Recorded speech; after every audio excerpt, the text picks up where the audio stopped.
Perfect. No. I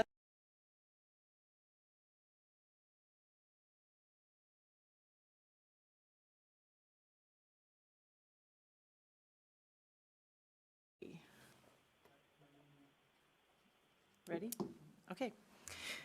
Good evening. I'd like to call to order the City Council meeting of Monday, May 4th, 2020. And please rise as we hear a prayer from Reverend Hank Rosso.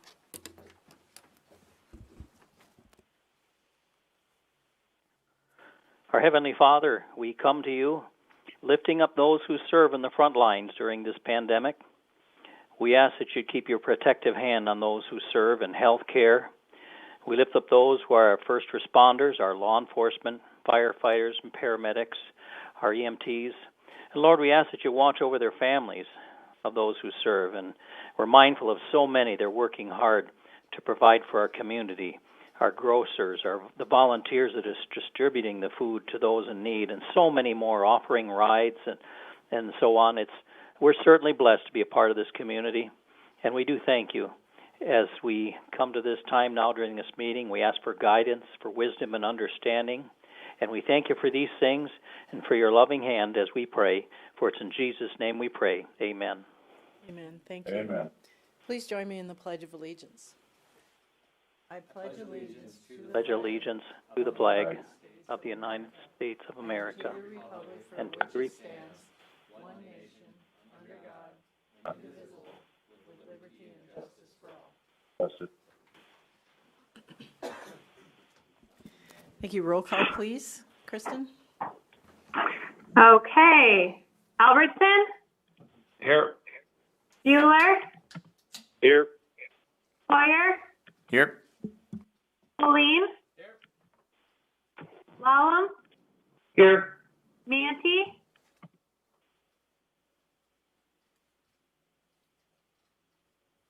Beth, Manti, absent. Okay, Rademski, Here. okay, Roby, Here. Billhauer, Here. Y. Here. Thank you. Thank you. The first item on the agenda is approval of the consent agenda.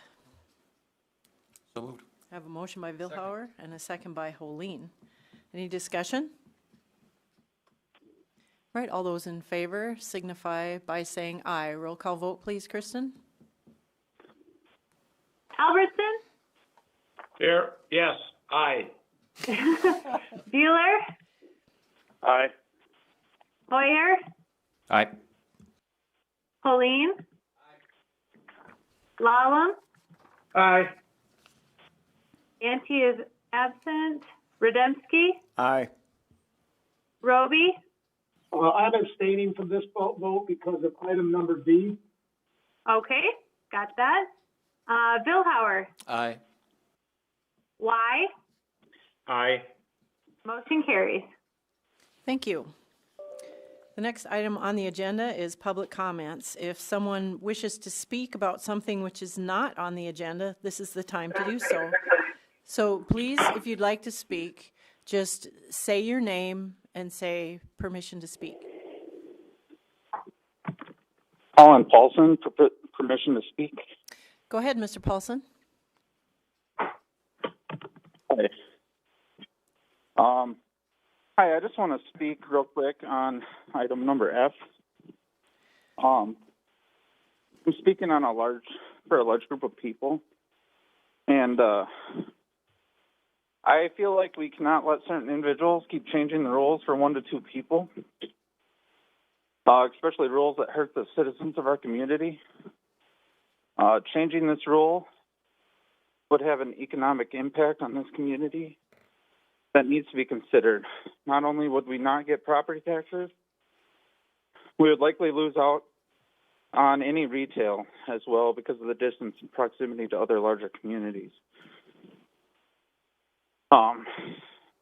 If we are concerned about attracting people to work here, maybe we should look into a wage study to pay people to do their job. Because now that another engineering staff member is leaving, the previous one looks more of a joke. actions have consequences, and these ill-fated decisions have cost the city enough. I'm asking the city council for change, starting at the top. We need you to protect the citizens. This process is yet another one that is happening after the fact. That shouldn't make this decision for you, but it should make you look at why that is. Thank you, and have a great day. Thank you, Mr. Paulson. Is there anyone else that would like to speak? If so, please state your name and say request permission to speak.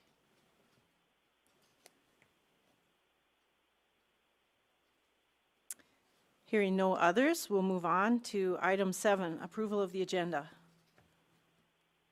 So moved. Have a motion by Vilhauer and a second by Holeen. Is there any discussion? All right, roll call vote, please, Kristen. Albertson, Aye. Aye. Bueller, Aye. Hoyer, Aye.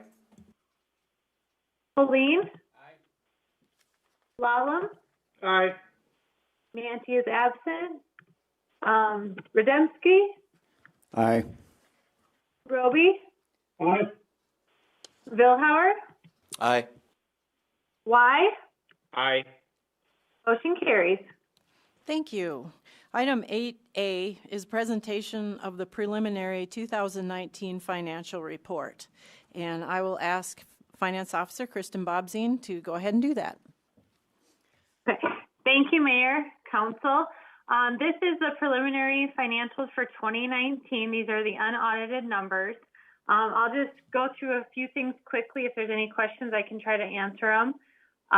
In regards to the general fund and the capital improvement fund, 2019 was a year of strong sales tax revenues. That was really good to see.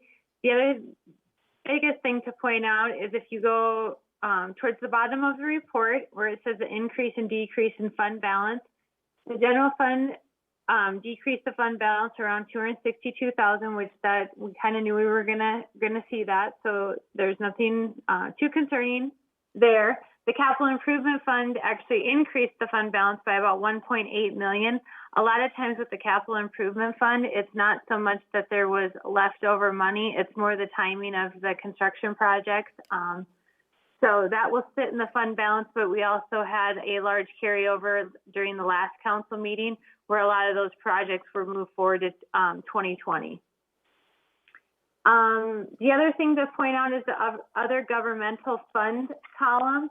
That column holds the Park and Rec Fund, the BBB, the Wellness Center. You don't get to see as much of the detail until the final report comes out, but I do want to point out that the Park and Rec saw an increase to the fund balance of around $56,000. The Wellness Center was an increase of around $183,000. And the BBB was close to a $50,000 increase. So all of those were strong increases to the fund balance. So that was a good ending to 2019. The next page of the report actually goes over the enterprise funds. Pretty much steady. Revenues were consistent with years in the past as well as the expenditure side. I will point out at the bottom of both sheets, you can see the long-term debt. It's broken down by the governmental funds long-term debt as well as the enterprise. So between the two of them, we're around $53 million of debt. And then the very bottom shows the current bank balance for cash and where those funds are located in what bank. If there's any questions, I can try to answer them. Otherwise, this is just the preliminary presentation of the financials. Thanks. Thank you, Kristen. Council members, any questions? Councilman Vilhauer?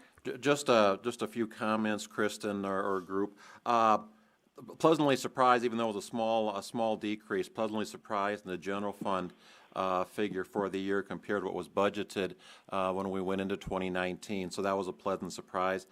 Is it a fair statement, Kristen, that the unassigned fund balance, I'm looking at the general fund column now, of about $6.2 million, that's going to probably become a fairly significant factor in our future budgeting. Is that, would you concur with that statement, Kristen? That is a very fair statement. That unassigned balance is what, when we see our decrease in sales tax, which we're projecting we will see just with the current situation, we're going to rely heavily on that balance. Sure. And then just one more comment. You referred to the total cash figure, 64 million. I mean, the public sees that and thinks, wow, we're just flush or rich with cash. But again, most of that is designated for any number of things that we cannot spend on for just general fund operations. So before people think that we're filthy rich here in the community, that is not the case, because that money is designated for any number of purposes. That's a very, very true statement. A lot of our restrictions deal with our debt. We have to keep a certain amount restricted to make sure we are covering the highest debt payment on our bonds, as well as a few of our loans. So it looks like a lot, but a lot of it is set aside for specific restrictions. Thanks, Kristen. All right, thank you. Yep. Other questions, Council?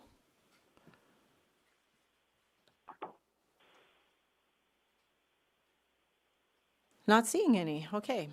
So we'll move on to item 8B, which is malt beverage on-off sale license renewal for Discount Liquors, Inc., doing business as Discount Liquors, 125 9th Avenue Southeast, lots 8 through 10 and vacated alley in Block 7, Martin's Railway Edition. Have a motion by Holeen, second by Hoyer. And is there any discussion? I would like Kristen to tell us about this one before I open the public hearing. Okay, thank you, Mayor. This item is before you. There was a violation on this. It was for a underage sale. I do want to point out, though, that they did come before the council in November of 2019 when their liquor renewal came up. So they have been here to, I think, answer any of your questions that you had at this time, but this is for the malt beverage piece of the license. And it's required to have a public hearing when there's a violation on any one of the licenses. So. Okay, thank you. At this time, I will go ahead and open the public hearing and see if anyone is here to speak about this. If so, please state your name into the microphone. You might have to press *6 to unmute yourself if you've called in. But if anyone would like to speak, please state your name and say request permission to speak.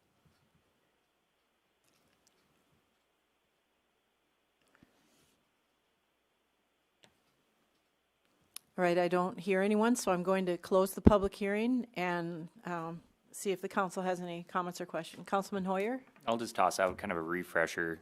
I know most of the council remembers what was told to us, but they took measures after that violation to correct everything that had happened and fix their process. So just remind the public that this was addressed back in November, again, as was said, but they took a lot of steps to make sure they were doing the right thing from there on out. So That's good. I learned. Anyone else? Roby, like to recognize. Councilman Roby?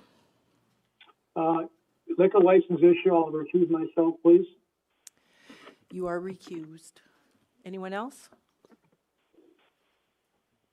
All right, I'll look for council action. All those in favor signify by saying aye. Those opposed signify by saying nay. Roll call vote, please, Kristen. Albertson?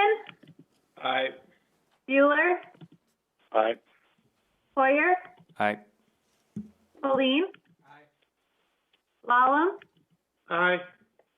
Rademski? Aye. Billhauer? Aye. Bly? Aye. Motion carries. Thank you.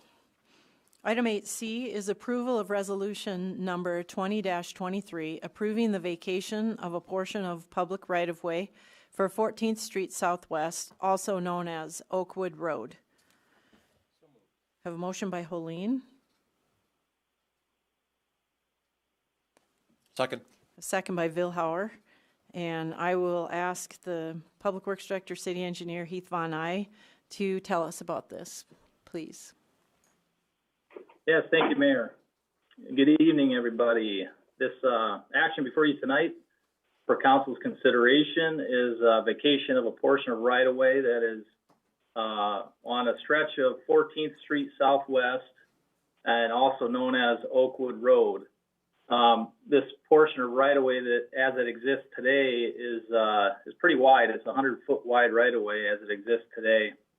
For this type of a street section, we would typically see a 66-foot wide right-of-way. The adjacent property owner is David Redlin. He's acting agent for DPC Properties. And what we have is a situation where there was some vacated railroad right-of-way that was purchased and wants to be developed. And in order to help accommodate that development, a vacation of a portion of our street right-of-way is being asked for. So this has been reviewed by staff. We followed our procedures and protocol for the vacation of rights of way that we've established in the engineering division of Public Works. And Brandy Hanton, the urban planner, has processed this application through the Planning Commission as well. And they unanimously voted in support of the vacate at the April 23rd Planning Commission meeting. I do have some maps here I can pull up and share with the group. If you'd like that right now, I can do that, Mayor. Sure, please do.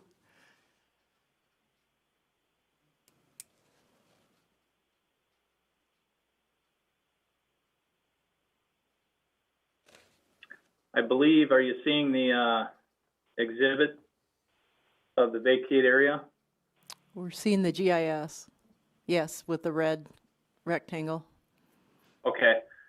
So this is the intersection of 4th Avenue Southwest and Oakwood Road. This is a portion of Terex property.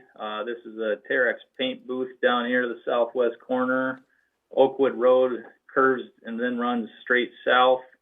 And I believe this north-south street is also known as 14th Street Southwest. So this right-of-way here is what it is we're contemplating vacating, this red outline, and is also displayed on this exhibit.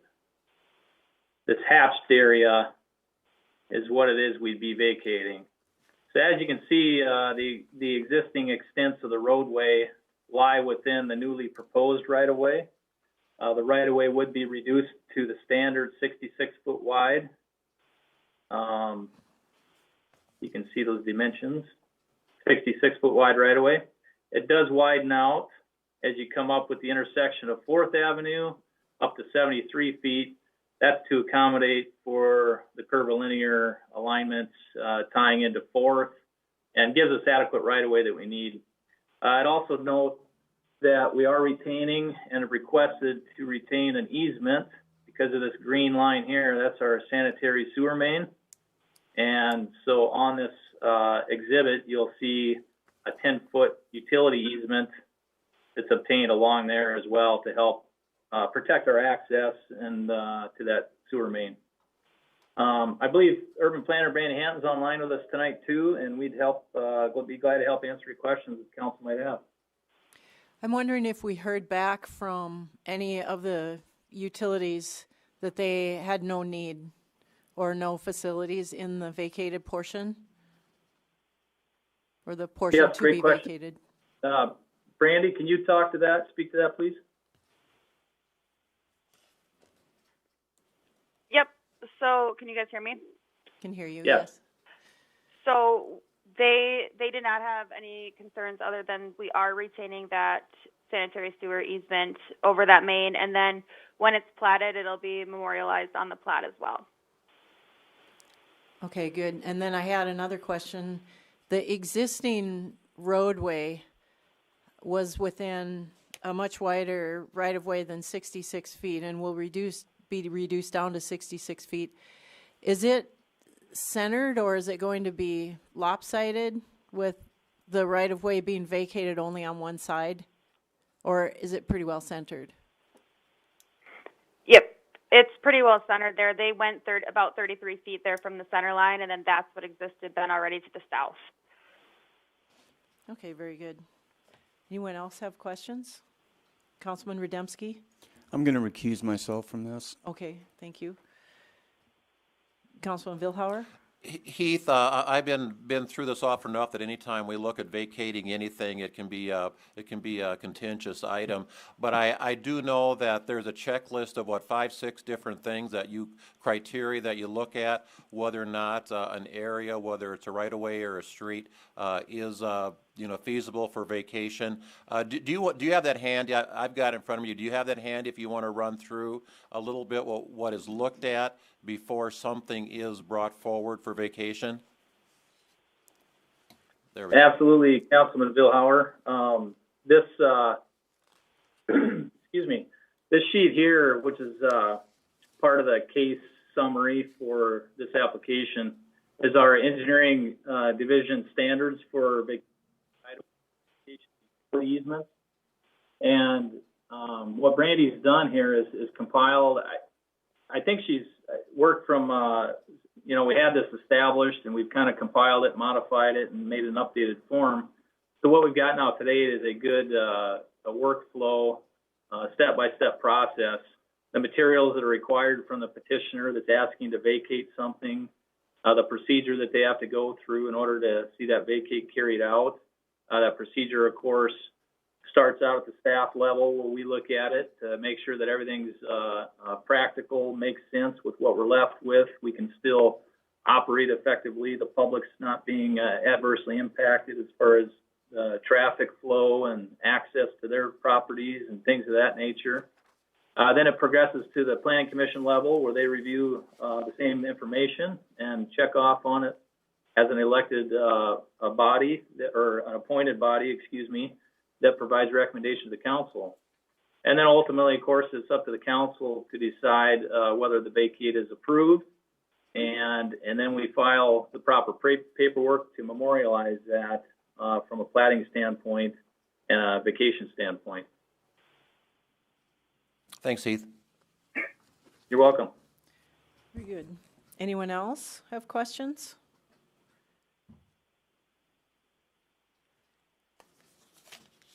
All right, then, let's see here. I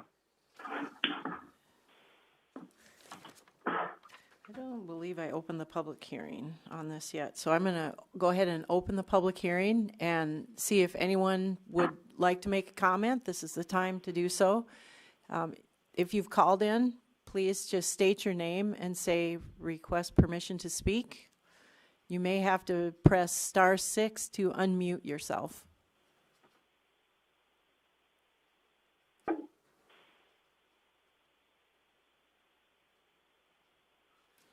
Not hearing anyone, I will close the public hearing and look for council action. All those in favor signify by saying aye, and those opposed signify by saying nay. Roll call vote, please, Kristen. Albertson? Aye. Bueller? Aye. Poyer? Aye. Pauline? Lalum? Aye. Roby? Aye. Vilhauer? Aye.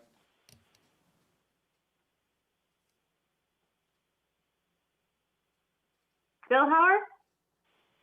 Aye. Why? Aye. Motion carries. Thank you. Item 8D is the first reading of ordinance number 20-15, amending section 13.0303 of the revised ordinances of the City of Watertown regarding the regulation of fireworks in public parks at Lake Kempesca. And this is just a first reading, so no action tonight. But I know that the interim park director, Terry Kelly, is on the line, so I'm going to ask him to please explain what process this has gone through to this point and what the reasoning is behind this. Okay, thank you, Mayor. This comes before the council with both a committee and board recommendation for approval. At the committee level, the ongoing talks about safety of the discharge of fireworks was an ongoing topic. It did move into other issues such as violations of motor vehicle laws and ordinances with exhibition driving.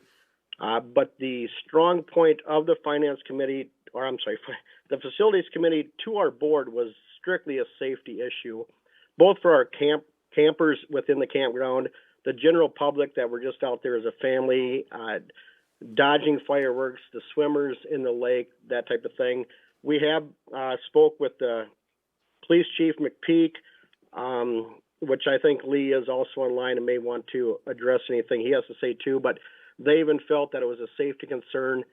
The board did hear that recommendation and did agree with the Facilities Committee to move it on to the council for the revised ordinance.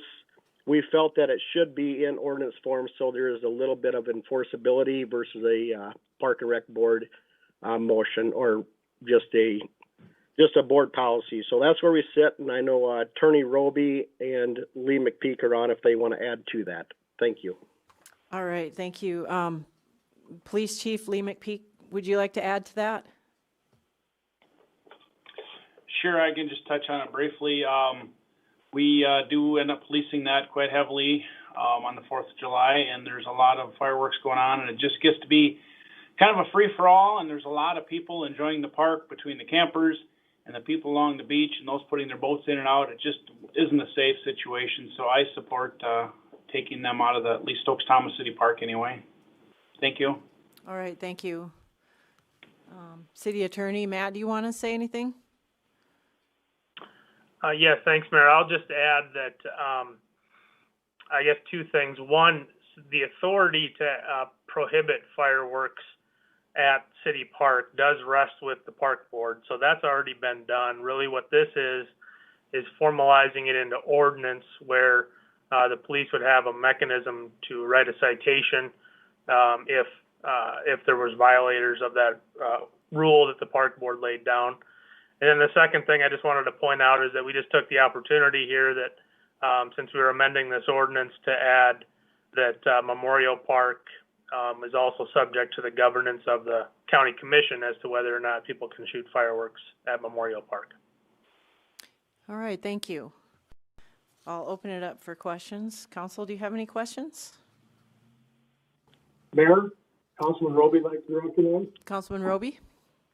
Matt, I'll fire this question your way. The way it's listed on the agenda, it says public parks at Lake Compesca. But that is just that's a summary. This particular item is Stokes Thomas City Park only. Just to correct that, make sure the public understands that. Yes, that's correct. All right, thank you. Yeah, this was only addressed. Yeah, public parks was just a catch-all term because we included Memorial Park, and there's also the regulation that already existed as it relates to Sandy Shore Park. But you're correct. This ordinance does not apply to Jackson Park. The park board has not made the decision to end fireworks at Jackson Park or Forsberg Park. Thank you. Thank you. Any other council input? Councilman Vilhauer? Terry, as I recall, as your board and your committee were looking at this, you reached out to a number of other communities that had somewhat, in the upper Midwest, that had somewhat similar situations, and we were kind of an anomaly out there, as I recall, that did allow fireworks in City Park. Do you want to address or make a comment about that, Terry? Sure. Thank you, Councilman. When we researched the top 10 Class 1 communities, and the only other community that allowed it was Mitchell. You know, they do have the Lake Mitchell. They did not allow them in the campground, but they did allow discharge at the lake. And then it turns out that similar to our ordinance, where private residential homeowners can still discharge at their own lake home, but Mitchell does not allow it at Lake Mitchell Campground. But they do have a couple areas kind of similar to our Jackson Park and Forsberg that we are leaving out of the ordinance to discharge. The rest of the communities, the other 9, all stated that they do not allow discharging of fireworks anywhere within their community, with emphasis on public parkland. Thanks, Terry. If that answers it, Glenn. Yep, sounds good. Anyone else? Thank you. Thank you, Terry. Anyone else? Looks like we're good to move on then. There's no action required there. Item E is the first reading of ordinance number 20-16, establishing the zoning designation of I-1 Light Industrial District for the area of land to be known upon annexation as the Alma First Edition. And there's no action on this item either. This is a first reading, but I'll ask the Public Works Director, City Engineer Heath Von Eye, to explain it, please. Yes, thank you, Mayor. The owner of this property is Michael Alama, the owner of Big Shots Fireworks out on the east side of town along Highway 212. And this property is currently outside the city limits, but it's been petitioned to annex and zoned within the city limits. That petition to annex is part of a water service and voluntary annexation agreement that was entered into back in 2015. Municipal utilities provided water service to this property, and in exchange for that, in part in exchange for that, was the requirement that they petition to annex into the city within 5 years. And so there needed to be some legwork in order for their business to function within the city limits. That legwork has been accomplished where, if you recall, a couple months back, we approved a zoning ordinance amendment to allow for the sale, warehousing, packaging of fireworks within the city, and specifically within certain zoning districts that are a certain proximity away from other zoning districts and uses. And so we did a lot of legwork with a planning commission committee and the planning commissioners and made those modifications to our zoning ordinance to allow for this type of use, specifically at this location, along with a small handful of other locations throughout the community. And before the council tonight is first reading for the rezone of this property, as the mayor mentioned, is to be zoned I-1 Light Industrial. And I can pull up the map for this reference as well. Bear with me a second.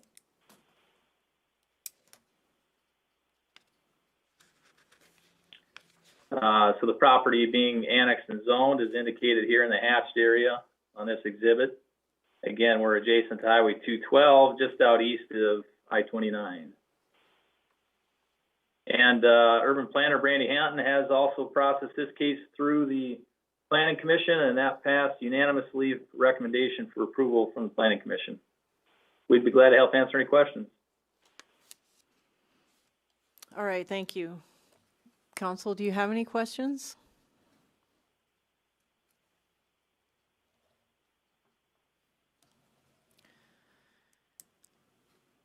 I guess not. Again, this is just the first reading, so no action tonight. Thank you, Heath. You're welcome. Thank you. Item 8F is the first reading of ordinance number 20-17, removing city employee residency regulations from ordinance. And our Human Resource Director, Jelaine Pifley, is on the line, so I'll ask Jelaine to please explain this. And there's no action. This is another first reading. Thank you, Mayor. So essentially what's happening here is the fact that we are removing the 35-mile residency requirement for some employees. However, we are looking at continuing on with a 15-mile requirement for the airport staff, fire and rescue staff, IT staff, police department, solid waste, street division, and then wastewater. And so that's kind of the cold and dry. We have talked with all of the department heads, which provided us with the recommendations of how they felt in regards to having a requirement or not, and those are the folks that got back to us. All right, thank you. Council, are there any questions? Mayor, this is Adam. Go ahead, Councilman Lallam. Hey, Jelaine, can you just explain why we are looking at that for the certain departments and not others, just so the public's aware of it? Sure. So all departments were asked, and these are the ones that stated that they would like somebody to live within that close proximity, just due to either emergency phone calls or being on call, things like that. Thank you. You bet. Anyone else? Councilman Vilhauer? Jelaine or Mayor, can you explain what is driving this?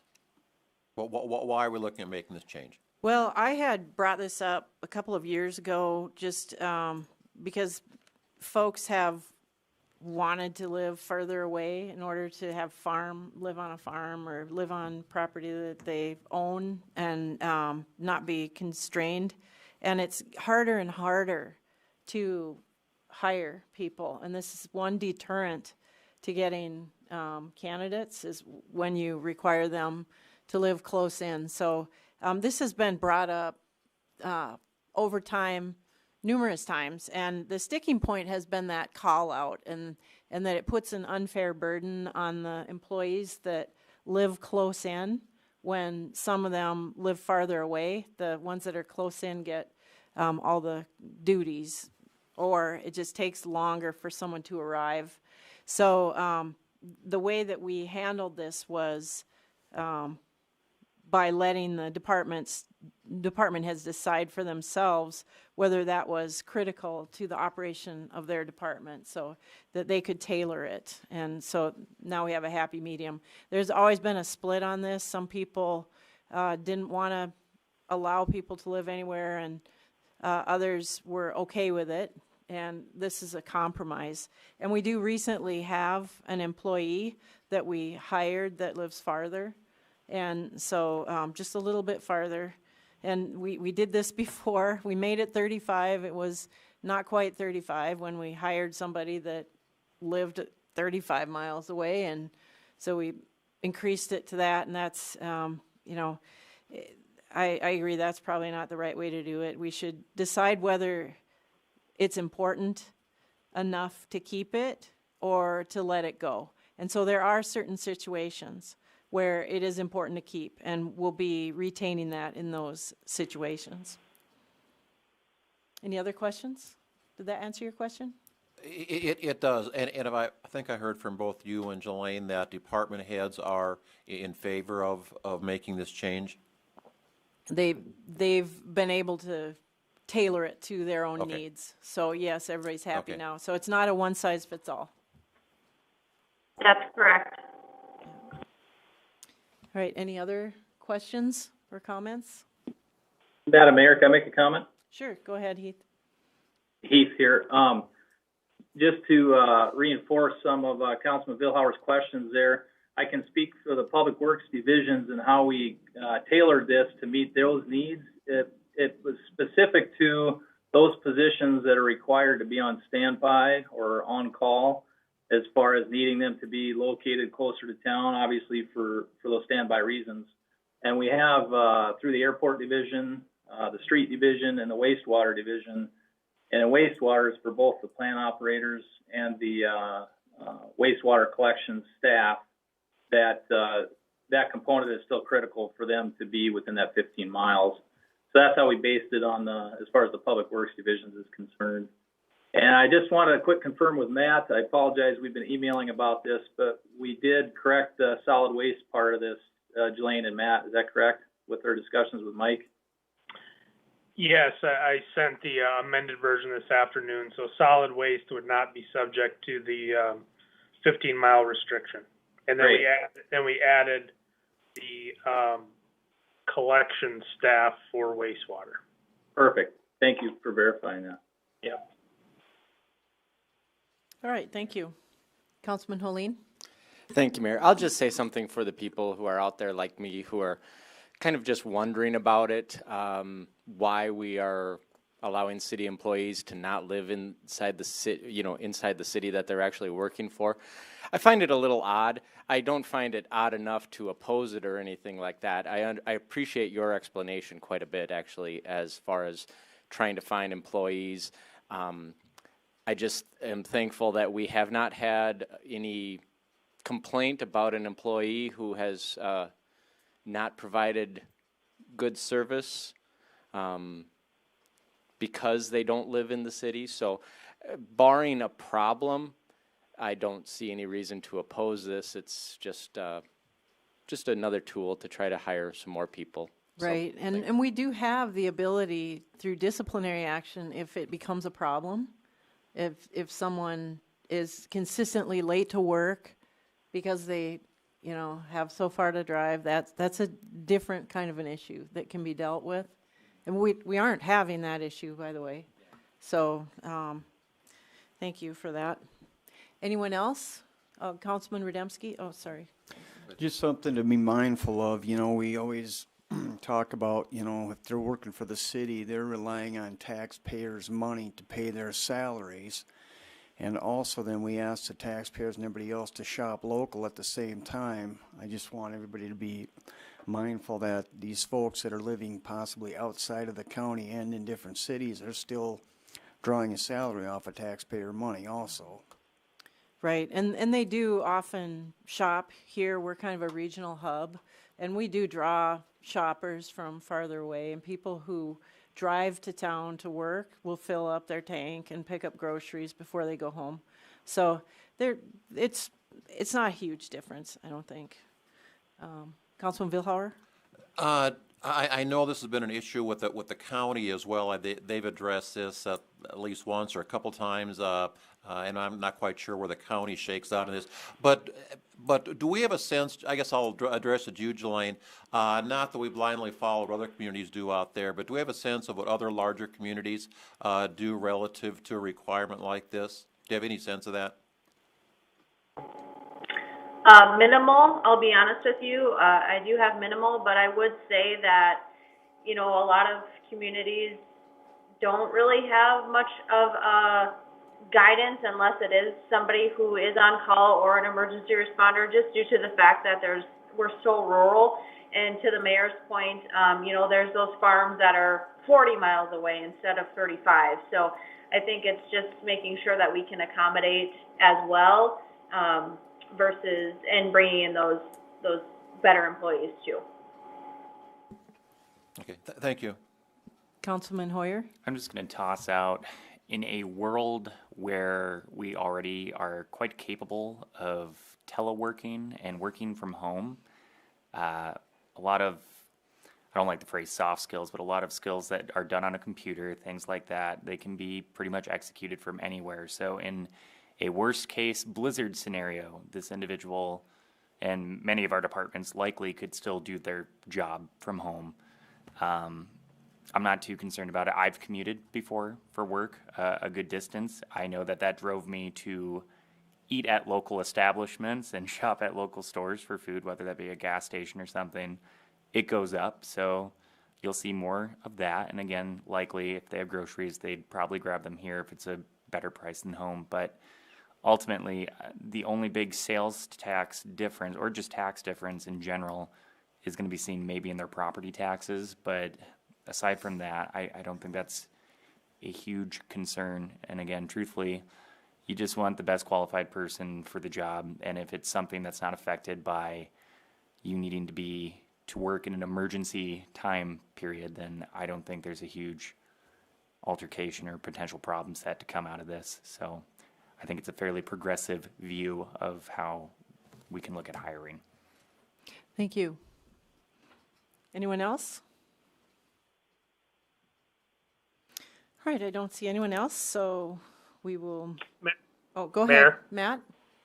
I'll just add one piece here. We're about to address the next piece of this, but just to be clear, so what we're doing here is this proposal would remove from ordinance the residency requirement entirely, but it's clarifying in our personnel policy still that there is a residency requirement for those that will be listed on the resolution we'll address next. So just for operationally, there will no longer be an ordinance addressing this, but it'll be in the personnel policy, which of course is a little more flexible, easier to change if something were to come up or if the council or the city decides they want to go a different direction. Thank you. Thank you for pointing that out. Yeah. All right.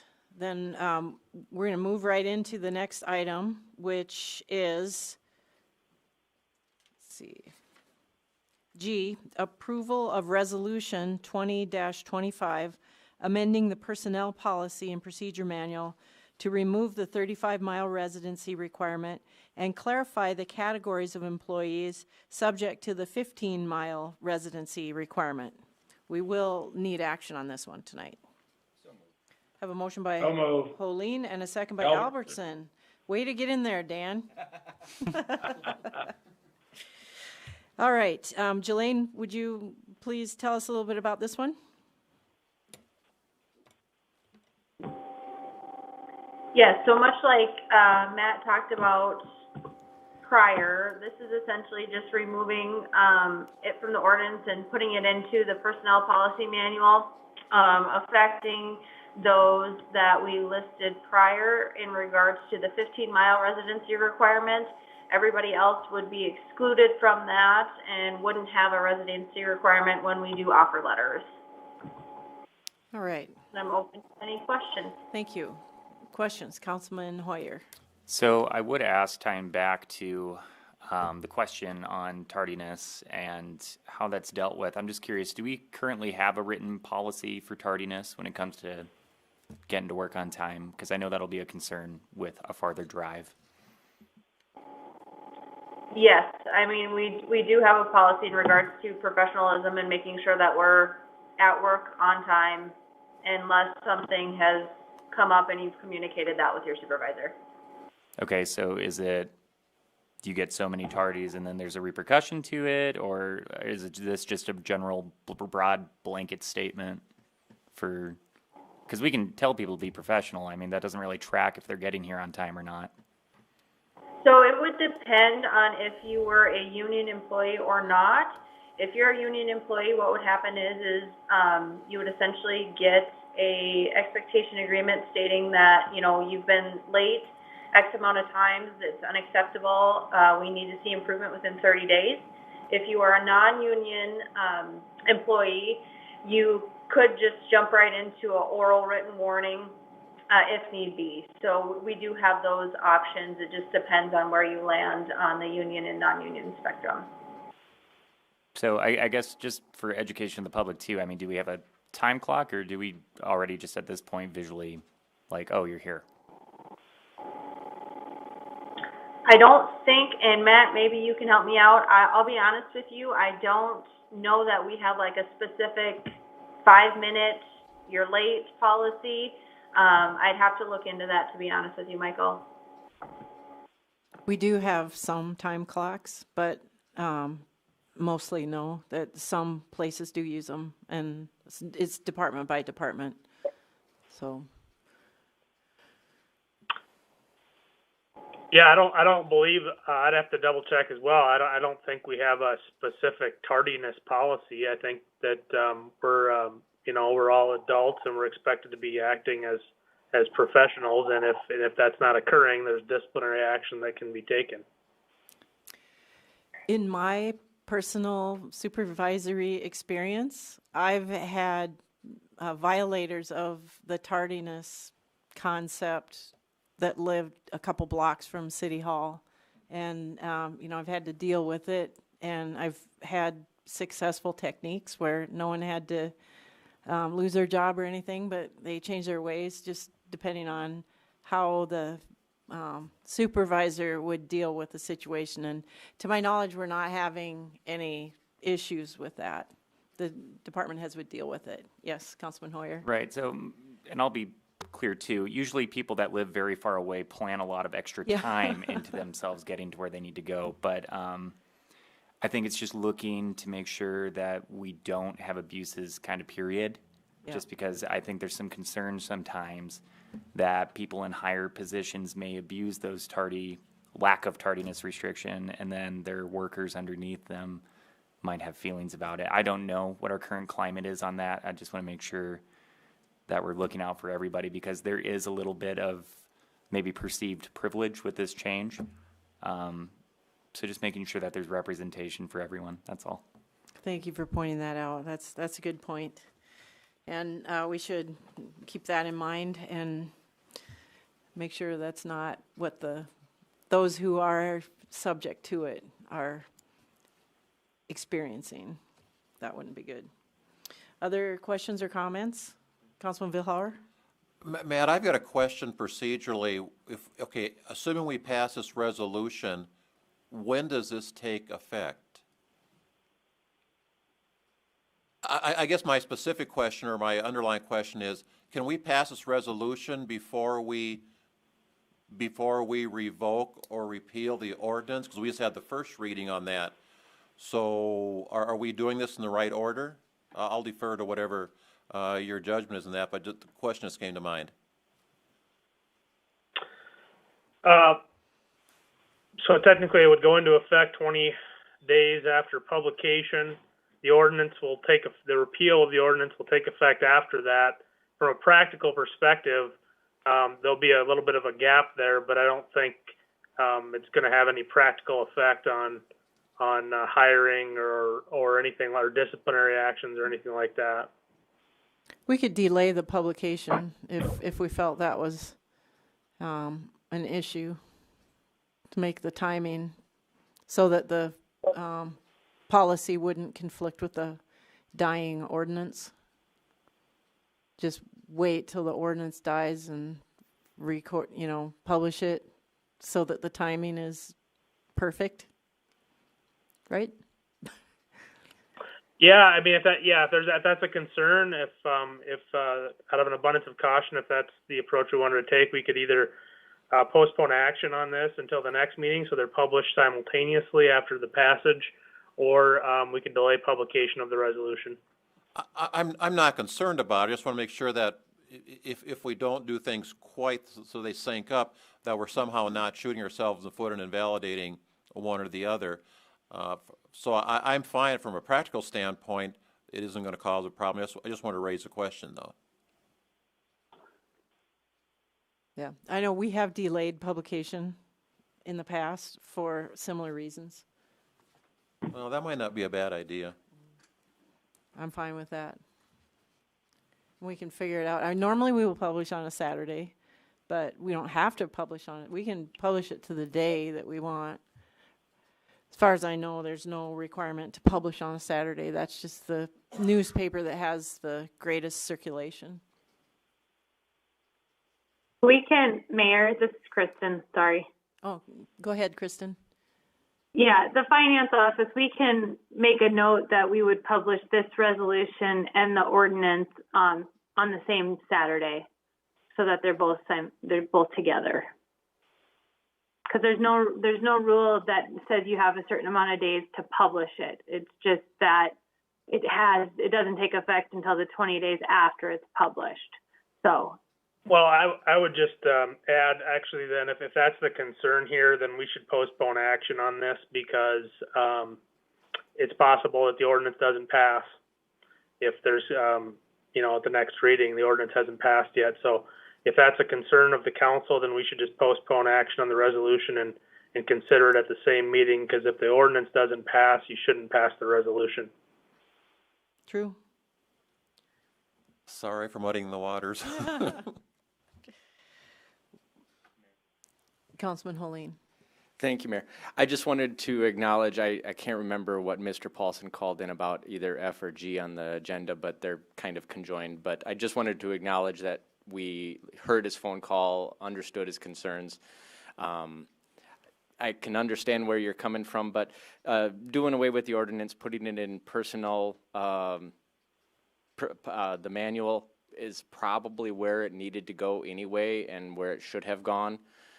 To allow more clarification, to allow the managers of their departments to deal with it themselves. It's probably a better place for it, and it'll allow better ability to amend it or address it going forward. So I just wanted to acknowledge to Mr. Paulson, who called in and said something earlier, that we heard it. Right. Thank you. But with that, sorry. Oh, just appreciate that. But with that said, since I was the one who made the motion, I would also make a motion now to postpone further consideration on this until the next council meeting? Or do you need motion to do that? I think we would amend the motion. Is that correct, parliamentarian? He was the original motion maker, so he can supplement his motion as or substitute the motion to be a motion to postpone action until the next council meeting or whatever date happens to be, the 18th of May. Okay, I would just do a substitute motion to postpone further consideration on this until the next council meeting. okay, we have a, Second that. and we have a Culbertson, second. second. Great, thank Second. you. So we've got a motion and a second to substitute. So we'll take a roll call vote on the substitution. All those in favor of substituting the motion signify by saying aye. Roll call vote, please, Kristen. Albertson, Aye. Bueller, Aye. Hoyer, Aye. Moline, Lalum, Aye. Rademski, Aye. Roby, Aye. Billhauer, Aye. Y. Aye. Motion carries. All right, thank you. The motion has been substituted. And is there any further discussion now that we have a different motion? Then we'll take action. All those in favor of postponing for till the next meeting, right? Signify by saying aye. Roll call vote, please. Kristen? Albertson, Aye. Aye. Hoyer, Aye. Moline, Lalum, Aye. Rademski, Aye. Roby, Aye. Billhauer, Aye. Y. Aye. Motion carries. Okay, the action is postponed. Item H is review of the continued necessity of resolution number 20-15, declaring an emergency concerning the pandemic outbreak of the novel coronavirus, COVID-19, and providing for responsive measures related to the operations of the city and protection of public health. And I think we're going to discuss, I'd like to discuss this before getting a motion, because the motion might be to modify it slightly, unless someone has an idea already that they'd like to modify it in some way. So I'll ask City Attorney Matt Roby to go ahead and explain this.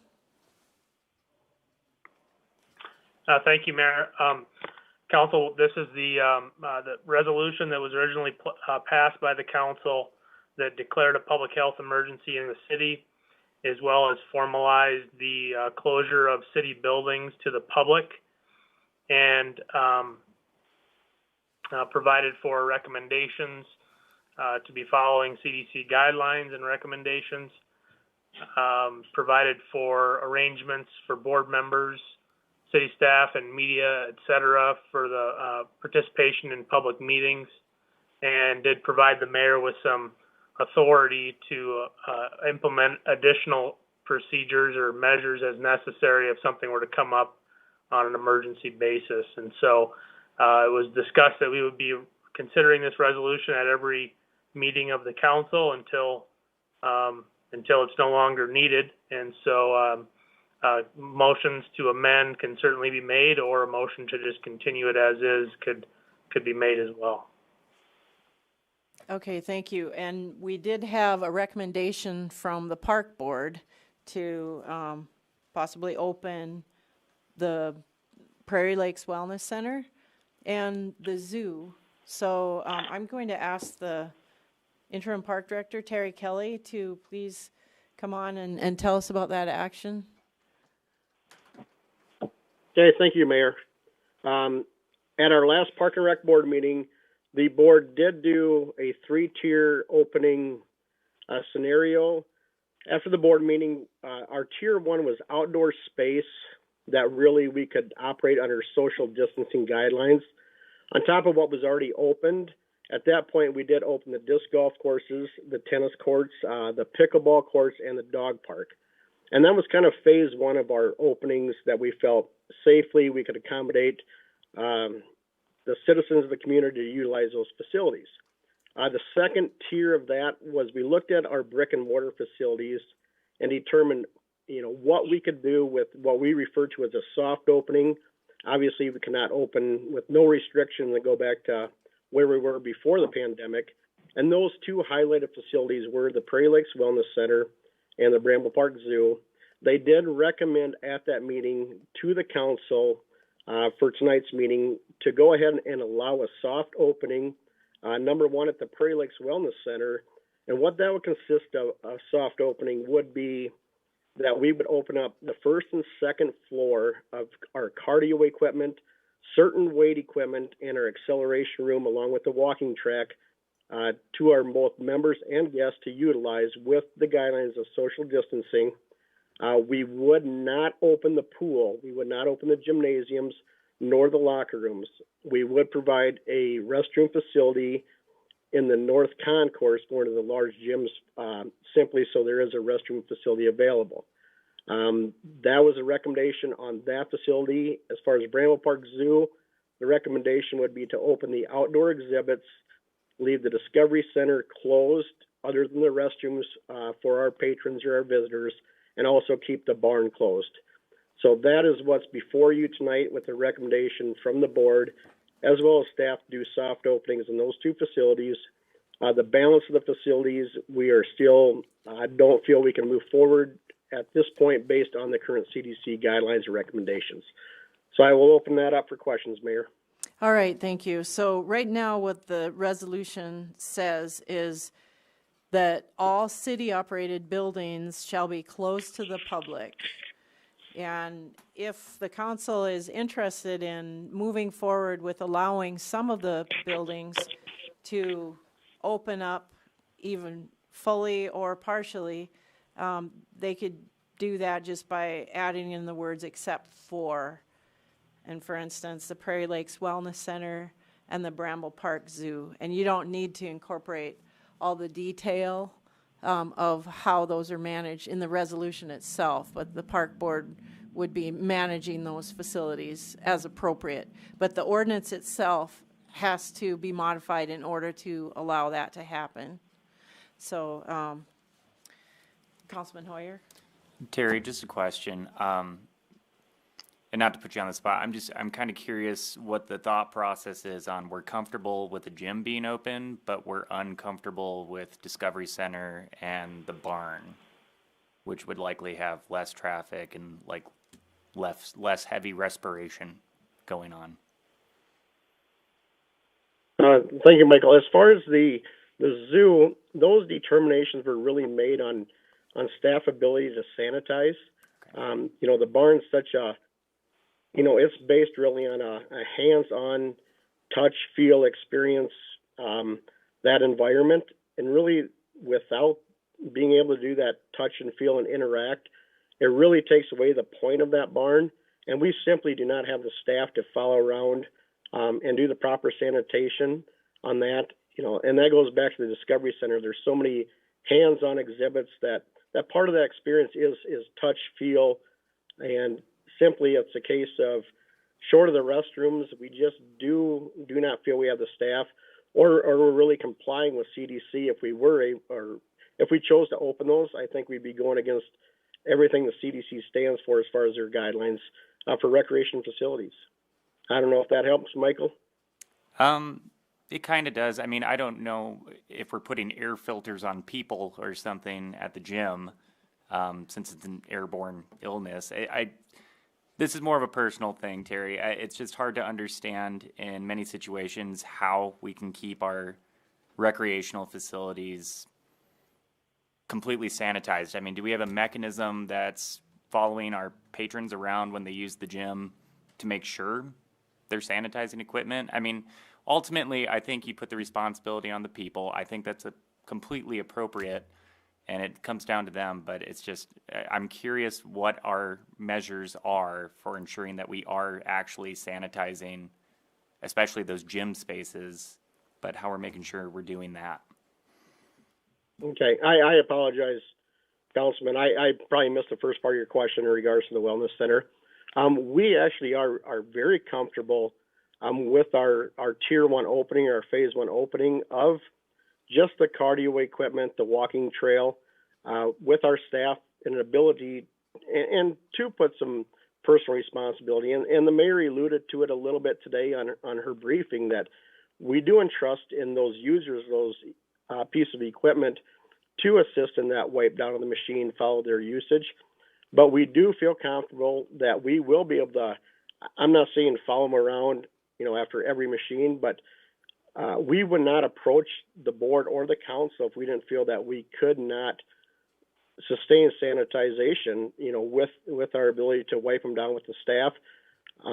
So we're really doing a true soft opening of saying, hey, as a staff, we do feel that this is a safe environment. We can put you on a machine. We can put you on a walking track. We can follow you around. We can sanitize after the use. We have the staff do that. In retrospect, we don't have the staff to do that in gymnasiums. We don't have the staff to do that in swimming pools. And that's why we are approaching you tonight, just to soft open to basically cardio equipment and the walking trail, and straight-faced talking to the council and the board. We are confident that we can provide that safe environment.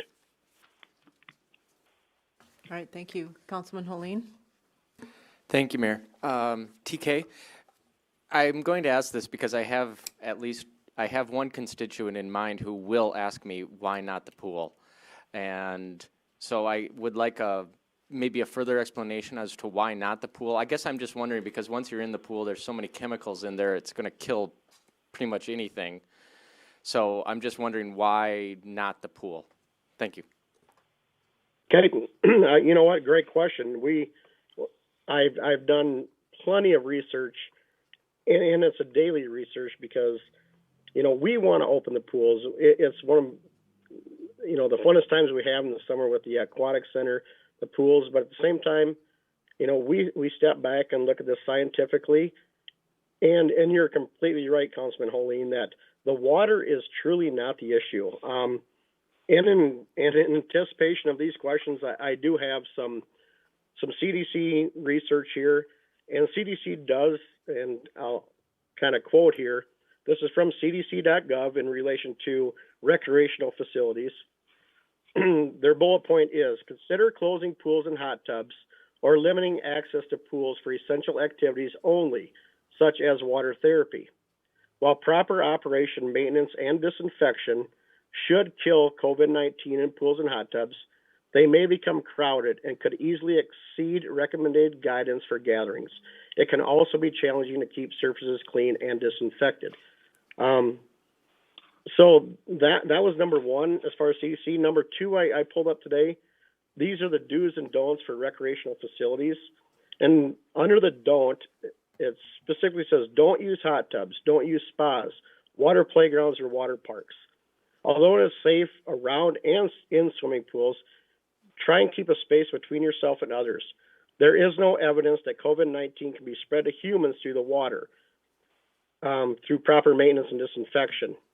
But although the gathering of people can sustain more things by utilizing things such as locker rooms and restrooms around pool areas. And the last one I would share is from USA Swimming, who is kind of the national guidance to pools.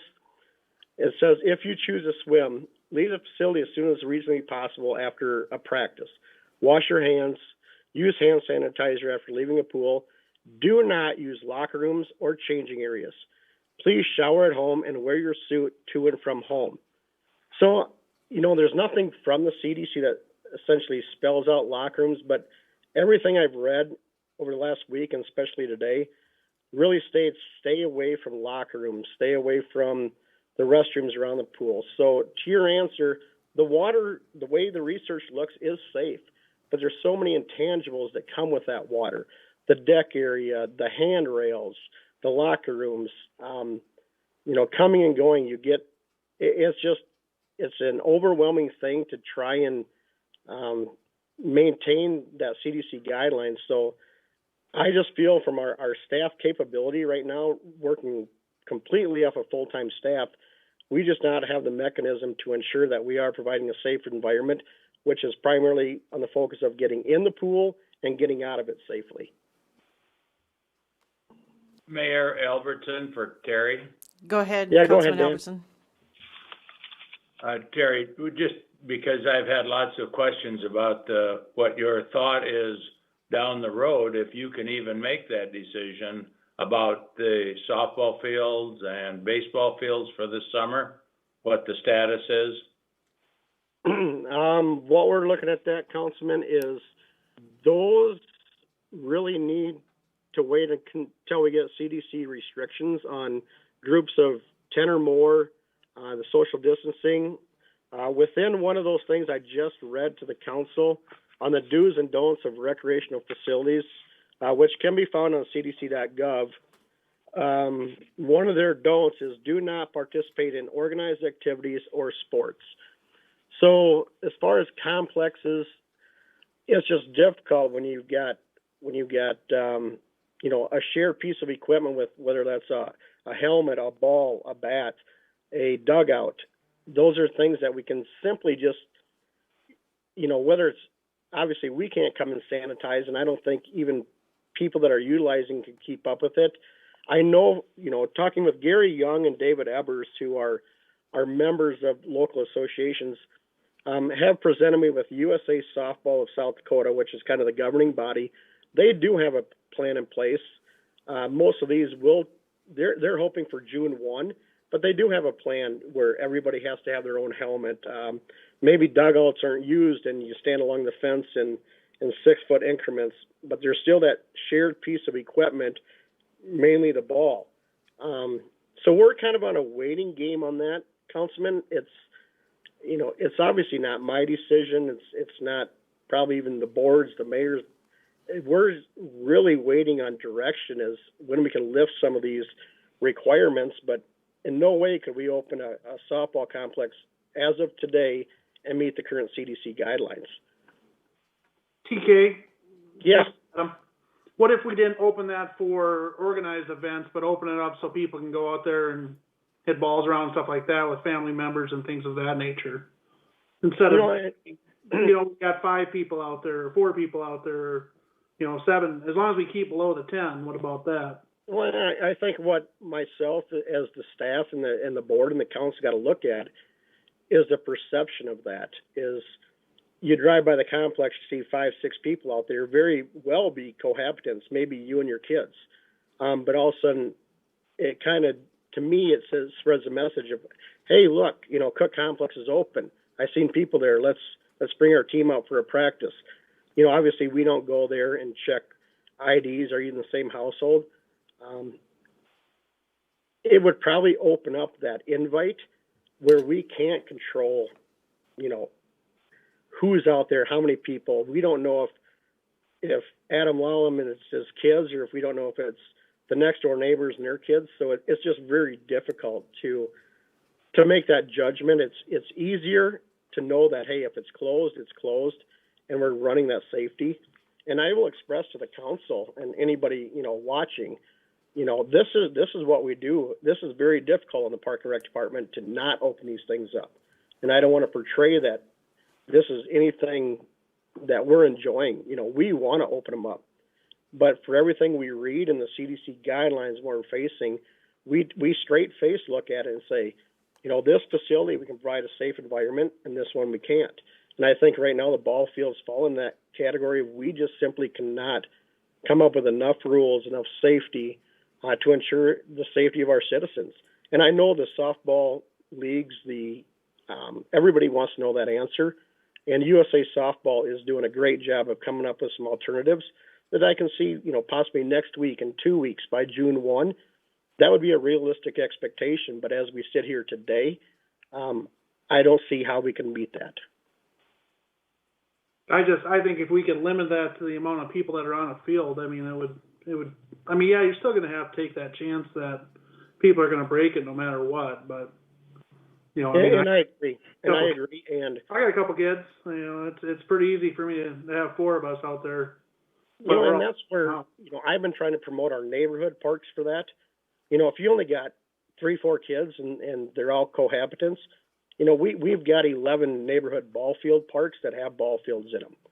If you're not worried about hitting a 300-foot, batting practice, there's plenty of opportunity in your diamond balls and your Nelsons and your just Belmonts, all over town we have ball fields with backstops. And that's what I encourage, use that open space to go play catch or hit a ball with your family. The complexes though, to me, send a message that we're open when we're trying really hard to adhere to the CDC guidelines. Good. Anyone else? Councilman Vilhauer? I don't want to repeat what you said, Terry, because it was the exact same question that you just proposed, Reed, because I had a constituent call to this morning about the pool from a therapeutic standpoint, had back issues and loves to use a pool. And you've answered the question thoroughly. I'm not in favor of opening it because of the reasons that you laid out, TK. But there are people out there watching and waiting, and we will be reviewing this on a regular basis. Also would like to comment that when we discussed this last week relative to our ordinance that we let sunset, that I had expressed a viewpoint from the healthcare community as part of the Unified Command Team that they were concerned about loosening restrictions too much. I think so far things have gone fairly well from what I'm observing and hearing around the community. But today again, one of the doctors on that group said they're holding their breath, they're nervous, they're prepared, but let's just not get carried away and open up too much too fast. And we do need to respect their opinions on this as well. Yeah, and I appreciate that, because that's completely where we're sitting is, and I talked about a little bit that, we as a staff, this is what we do and this is what we look forward to, is providing these opportunities, and it's difficult, but I agree, we do not want to move too quick on this. We've worked hard to do these slow, soft openings, and all of a sudden you open up a complex or you open up a pool, and everything we've worked for might go backwards. And it's not from that we don't want to open it, simply trying to provide that safe environment. And we're looking at programs, we're looking at everything else to provide as much possible as we can to the community of Watertown. And right now, I think that'd be moving too quickly, to be honest. So I appreciate those comments. Other comments? TK, I got one more, just a quick question. What if we open up the gym and not have any contact type sports, i.e., someone be able to go in there and just shoot, maybe they have to bring their own ball or something along those lines. I don't know if that's feasible or not. I'm just wondering out there. I know there's a lot of people, it's a lot easier now that it's warmer and people can go to area parks and things of that nature, but what if there's someone that wants to go up and just shoot some hoops? Oh, absolutely. I mean, absolutely. And Councilman Lallam, that's our phase 2, which we hope is a quick phase 2. We're not talking months away from phase 2. We hope we get through this soft opening, kind of say, hey, what can our staff handle as far as sanitation, that kind of thing. And I think that's a great step too, is the gyms, families, single-use equipment, and we're going to get there, and I want to get there, and I do think you're going to see that probably real quick, Adam, as far as, hey, an example, you and your kids go in and shoot around, use the same basketball, bring your own, we're not going to provide that. And when you're done, we feel that we can sanitize it a little bit that was hands-on touching, and the next family can do it. And with the amount of space we have, square footage, we can get a lot of people in there that are doing it amongst their cohabitants or households, things like that. It's just at this point, we're operating off full-time staff. We have not brought back any part-time short of our cleaning crew, which is about 4 to 6 people, have never left us just to keep up on sanitizing. Those will stay with us, but the rest, we've got aquatics directors that are now working front desk and maintenance, and fitness directors that are working front desk and cleaning. So that's going to be one of our challenges, when we can bring that part-time staff back to ensure we can sanitize correctly, be in that gym to monitor, to make sure that it's not a random pickup game for noon ball, that kind of thing. But I don't think we're far off, Councilman, as far as getting to that phase 2 of openings, which would include that gymnasium. Would you need to come back to us for that, or is that something that as a staff you can make a kind of a call that says, we feel that we can take care of the, the small gym, or maybe it's the big gym. Open up in those little bits. I mean, I don't want you to have to come back to us if you come back and, say we open the wellness center, but, you figure out I can get out there if there's, a couple kids in there shooting, 2 brothers or sisters, 2 sisters, whatever it may be.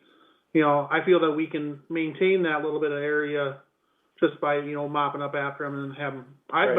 I'd literally make them bring their own ball. Right. And I think I'll probably allude to our city attorney to clarify based on what council action takes place tonight and what leeway we have as a staff. Because you're right, it would be, if we say, on Thursday, hey, we got enough staff, we can mop up after in the gym and giving us that ability to slowly expand those services. But I probably would rely on our attorney, Matt Roby, to clarify how that motion would have to be made. Matt, you want to comment? Yes, Mayor.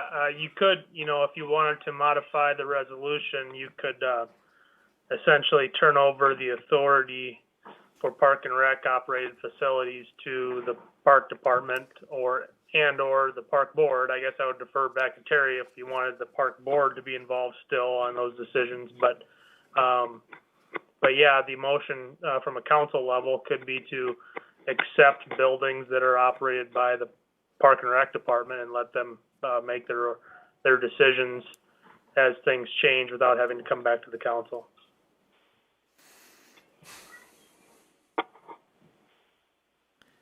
Okay, that's a good suggestion. Matt, would that have to be on a case-by-case basis or like a blanket? Like, say, if we said tonight we wanted the wellness center and the zoo to open, but we give it to the park board to decide which areas of that is, or do we say just the park in general? Because essentially we're talking about 3 different phases, or like a 1, a 2, or 2A and 2B, and then 3. So. Yeah, I mean, you could it seems like it'd probably be simplest to just defer to the park board and to make the decisions as it relates to park and rec operated facilities. Or you could approve just those 2 facilities and then defer to the park board for how much of those facilities to open, or defer to Terry Kelly as to how much of those facilities to open. But yeah, there's a couple different ways you could do it. See, Matt, can I jump in on, with that, I'll call it governing authority, the park board only meets once a month, the last Tuesday, where the council does meet, the first and third Monday. That almost makes it more difficult as far as timing if we want to pull the trigger on a quick decision. And obviously the brick and mortar ordinance right now falls under the council since that resolution was made. So, our next meeting is scheduled May 26th, for example. So just, looking for you for direction to not really put it completely under the board. Otherwise, I'm calling special board meetings for every decision that we'd have to make. Yeah, I see that. I mean, I wonder though, that if all of a sudden you opened up a part of the facility that the board hadn't recommended, now you'd be doing something contrary to what the board recommended. And so it might just take a special meeting, or it could be a special meeting where they defer back to the council. I mean, who wants to take responsibility here, I guess, is the end of the day. However you guys want to craft it is appropriate. Well, we can make that same argument that we could say, well, the park board said X and Y, and we're going to say X, Y, Z. So, it doesn't matter to me. I'm just trying to figure out if there's a way that, Terry's crew that's there, they know they can take care of that without having to wait. And maybe we do have to call a special meeting for that, but it would be just trying to figure out some of the logistics with, how to do it. Well, and I appreciate that, Adam, because that's our intent is we want to continue with the opening. We want to fire away based on council action to get the doors open and see what we can handle. We don't even know at this point the traffic flow. We may have to go back and say, too many people, we've got to come up with a quick way to adhere to social distancing. We're only going to let 100 in at a time. And, we base it on numbers from historical data that says this time of year, we typically don't exceed 50 to 60 because of the weather, that kind of thing. But, if we get all of a sudden 300 people at the door, we have an issue there that we've got to come up with plans. But our intent is to continually move forward. As long as we can meet the CDC guidelines that are out there, we're going to continually open up, aspects of that facility, just like your question as far as the gymnasiums. The sooner we can do that, the better we all are. We're excited for that. But I will sit here with my position saying I am going to protect the CDC guidelines and our staff and our users as well, and not provide an unsafe environment because we all want that now, if that makes sense. So let me ask a quick question here. Did the park board expect to be weighing in on when the pool and gym would open, or did they expect staff was going to make the call on that? I think they're looking maybe for staff recommendations. At our last meeting, they did suggest a once a week facilities committee. No formal action, but just those discussions of, hey, here's what I feel we can move forward on. Here's what I think we can't. And that goes from softball complexes to outdoor aquatic centers. And then once we get that, we may have to do a special meeting to make a formal recommendation to the council, because we're down to primarily brick and mortar facilities, which falls under your resolution we're discussing now. So then I would go back to the original idea of the motion would simply make an exception for the wellness center and the zoo, period, and then that just leaves it to you and your board, however you guys want to figure that out, to open those facilities safely. Right, and the board did make a comment about how to do that and what stage to do the various different pieces of it. Councilman Rademski wants to say something. Yes, question for Terry Kelly. When we do these soft openings at the wellness center, is this on a first come, first served basis for people that want to attend that? Or are you going to break it down in hour increments as to who can be there, like last name alphabet, or, because just so you don't have a group of people that are there, 5-6 hours at a time, taking up somebody else's time for somebody that might want to get in there, but they can't due to the CDC guidelines. Right now we are doing a first come, first served. Our limitation based on square footage, and we use 200 square feet per participant, which is listed in the CDC as well. If you want to go over your, groups of 10 or more, which would allow us about 220 people. But then we felt back as a staff, and we've only got about 112 pieces of equipment. So that would be our maximum. And if we start seeing that, even day one, whatever that day would be, we will come up with an alternative plan. And that plan would be to do a reservation system through our software that says, okay, from 5 a.m. to 6:30 a.m., go online and sign up for that time, 6:30 to 8, hour and a half increments, to ensure we can meet the social distancing. Right now, we base it on the last 3 years of historical numbers. And typically within a given hour, we don't exceed 50 people in the facility. Now if this was January 2nd, that number climbs to about 200 to 300. But based on this time of year, we feel we have the piece of equipment to adhere to the CDC guidelines. And we're hoping we don't have to get to that point. If we do, we've already had these conversations with staff as how we are going to handle that. And it would be by signing up for a time. We don't want to do it alphabetically, because if you fall in ours, Jason, and we say, okay, you're 5 to 6 p.m., but you work at that time and your only time was 7 a.m., that doesn't really work for the alphabetized. Correct. So it would be just simply logging on, getting into one of those 100 spots, and we can move on from there. But right now, if things stay historically, we have enough machines to maintain social distancing on that first and second level. This Great. time of year is the attendance at the wellness center drops quite a bit and stays pretty low through the summer, right? Correct. And that's one of the silver linings is, if this was January, February, it would be a much harder thing to regulate. But our typical May, June numbers, we're very confident, short of people missing the place, we may have a influx of people the first couple days. But we'll probably see that level off and be able to maintain the guidelines and the sanitation that we're expecting. What's the status of the dues? Are they currently stopped? And then if the wellness center is open back up, would the dues be reinstated?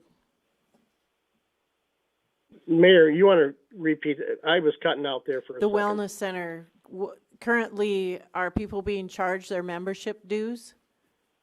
No, that is actually, we did end up pulling April 1. We pulled twice a month, both on the 1st and the 15th. April 1 was pulled, and we have not pulled a payment since that.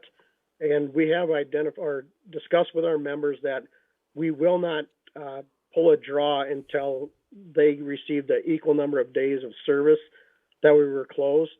So in that case, we're looking at, and I don't have the math in front of me, but potentially the June 15th payment would be the first payment that would be pulled. So for those members who have paid while it was closed, you're going to make it right. And as soon as we open the wellness center again, you'll start counting the days, and then they'll be their dues will be started up again when the amount of time passes that they paid for and didn't get service. That's what I heard. That is 100 from what you said. 100% accurate. And we do have a handful that pay initially up front for their annual membership. What we've determined on that is that we will extend the membership by the number of days closed. Okay. For example, if you were set to expire July 1st and we are closed 60 days, you won't expire until September 1st. Okay. So. Got it. Thank you. Councilman Hoyer?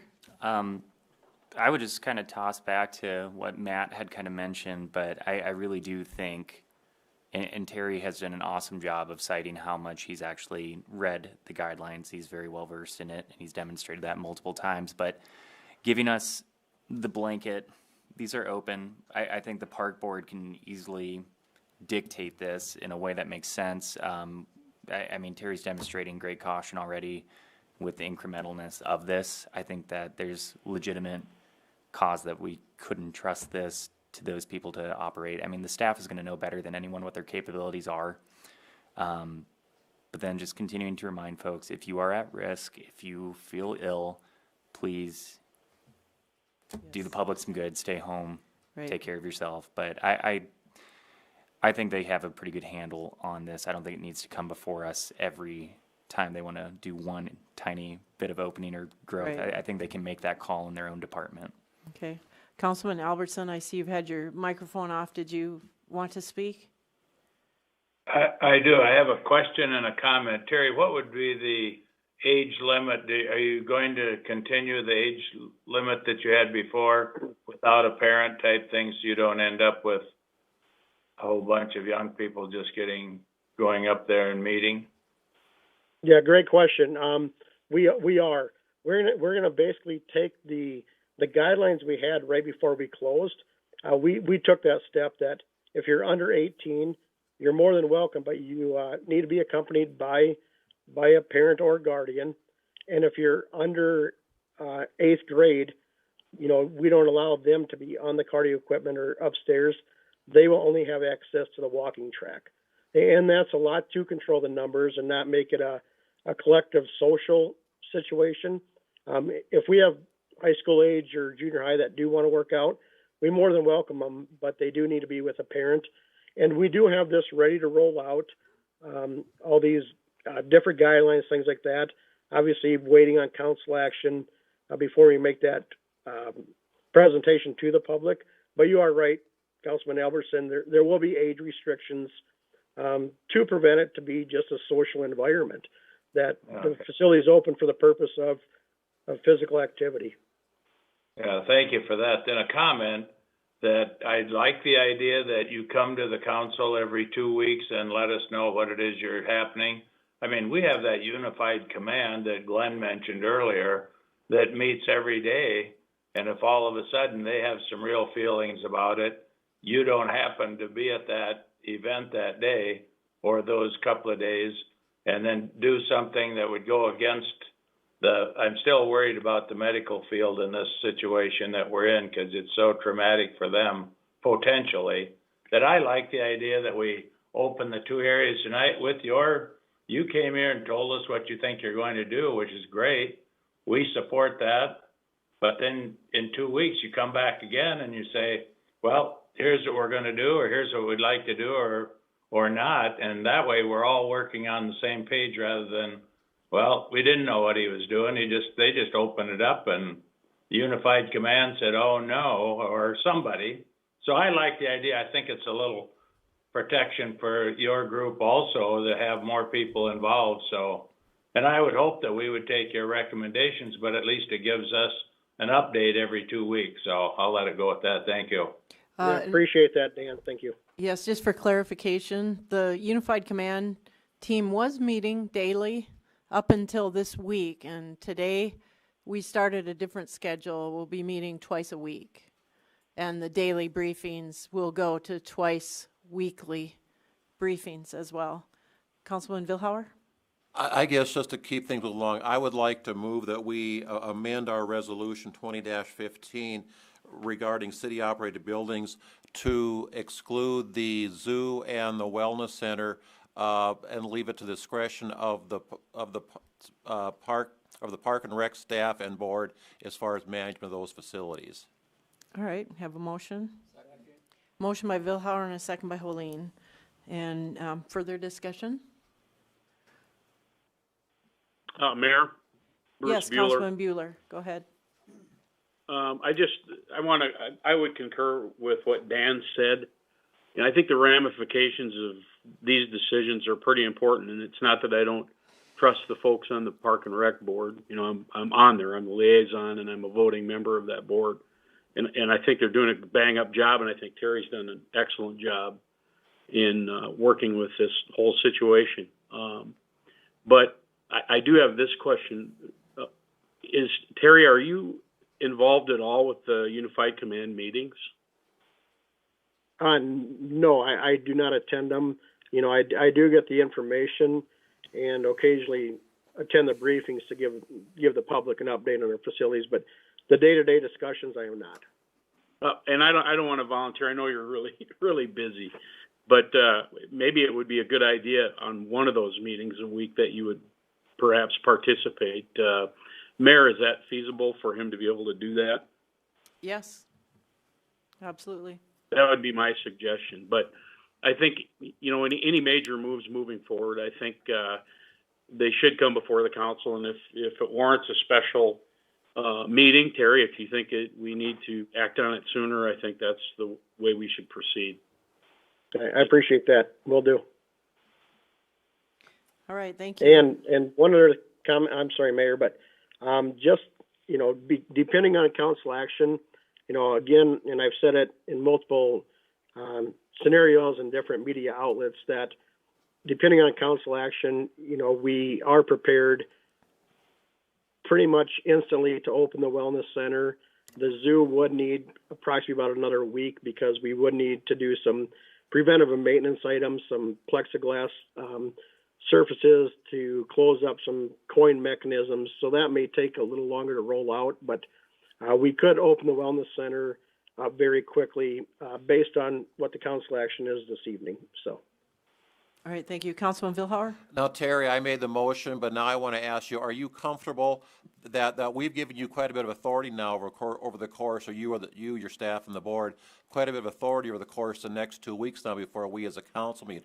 Are you comfortable with that authority? You know, I'm comfortable bringing it forth. Honestly, I think these are decisions that, you know, I have no problem making a decision, but I think they truly are joint decisions, you know, and I would communicate anything prior with our board, our facilities committee, our president of the board, the mayor's office, our council liaison, you know, Mr. Bueller, those type of things. It would be a consensus decision. It wouldn't be me just thinking it's ready to move forward. So, you know, I am comfortable with the authority to at least lead that conversation with the group. Just to have everybody on the same direction and have the same belief that we are ready to move forward. Okay. Thanks, Terry. All right, thanks. Other comments or questions, council? Mayor, this is Adam again. Go ahead, please. Terry, we just opened up tennis courts and things of that nature. I'm just kind of a stickler on the softball deal and baseball. Well, what's the difference between tennis and, those other type of balls? Typically when we look at that, and that same question Adam was asked, tennis, typically maybe a match of 4 people. If you play doubles, we can really, that's a sport with cohabiting, same household, family. That's easy to identify that that's what's going on. You get to softball and there's teams of 15, 13 kids. There's 2 coaches. There's the parents. There's the dugouts. There's, a bucket of balls where they're hitting 15, 20 that are all sharing that cross contamination where the tennis court, we can probably see through a little bit more if we drive by and, you don't see that social group of 50 people at a tennis court. You may see, parent, child, husband, wife, that kind of thing, where there's really is limited cross contamination. There's not the dugouts. There's not that type of thing within tennis or what we show, even the dog park, which we open. The only thing we're dealing with there is a gate that we have asked people through signage to please wear a glove when you do open and close that gate. With a complex like your Foundations, your Cooks, your Premier, the areas of contamination are great, and you're going to see groups of 10 to 12 having a team practice. And really, what we know what's going on there. It's different households, it's sharing the same equipment, and I would be doing my job if I closed an eye to that scenario. We're all in this together. We're trying to adhere to the guidelines. I have no problem if you and your kids or anybody else and the whole family goes out and hits balls around, but it just seems to open up that environment that, and we've seen it. I've commented on before. I drive by disc golf courses. I drive by playgrounds, and there are those people that just simply do not adhere to our recommendations. And we have this is a softball mecca of South Dakota and really the Midwest. And we have teams itching to get on those complexes. And the minute those doors open and they start seeing traffic, I think it's going to be a snowball effect, and it's going to be hard, for me, because right now within the board, it's not really enforceable, that we're doing citations. We're really relying on personal conduct to adhere to those.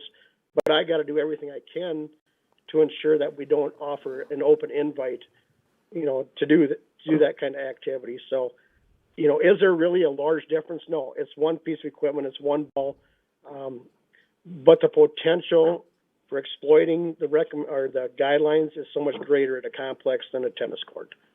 Well, I'm just wondering. Where we have the area parks open, you could have 10 people out there. You could. That's the only thing. It kind of seems like it's a bit of a double standard. Well, and I'll tell you, the truth is, you guys are the council. Yeah. My job is to really facilitate your decisions. Me closing the complex is a recommendation for myself, saying we don't have the staff to control if it gets out of hand, things like that. But I truly work for the city and carry out the requests from both our board and the council. If the council deems that they want to move in that direction, we will do everything possible to ensure a safe environment, and we'll go that way. Yeah. So I don't know if that helps you, to understand that, it's not me saying, we're not going to do it. There's a lot of thought that goes into these decisions. Yeah, it's a tough choice. It's a tough choice, but they're working hard on it. I want to kind of keep this moving along. We have a motion and a second, and I'm going to look for action here. So the motion was to change the wording on the resolution to allow the zoo and the Prairie Lakes Wellness Center to be open under the discretion of the park board and staff. And so now I'll ask for a roll call vote. Mayor, clarification. Yes. Glenn had that motion. Where does that fit into this now? That was the motion, to modify the resolution. Okay. Yeah, but to have Terry to come back and ask the city council for help on the conversation that just went on between him and Adam. We could go around and around all night. I mean, the motion No, was to give Terry can, in the next 2 weeks, do whatever he thinks is appropriate at the wellness center and the zoo, given this motion, along with the park board consideration. And I can tell you, he's not going to go out and be crazy. I trust him. And back in the report. Councilman Hoyer? I'll just toss out, I mean, Terry, if there's ever anything too that you don't feel comfortable with, you guys can always bring it back to us anyway, even under that. Right, he's not obligated to do Exactly. anything, right? Anything more than he's comfortable with. He can defer anything to you guys, and he probably will. So, let's go ahead and take action here. All those in favor signify by saying aye. Roll call vote, please, Kristen. Albertson, Aye. Bueller, Aye. Hoyer, Aye. Colleen, Lallam, Nay. A. Rademski, Aye. Roby, Aye. Vilhauer, Aye. Y. Aye. Motion carries. All right, thank you. Item I is authorization for the mayor to sign an agreement. Mayor? with- Yes. That was to amend the resolution. Now you need to pass the resolution. Oh, okay. Back up a little bit. Okay, so we have an amended resolution. So I need a motion. Motion by Rademski. Second. Second, Bueller. I got, okay, okay if I give that to Bruce. Good one, Bruce, you got it in there. Any discussion?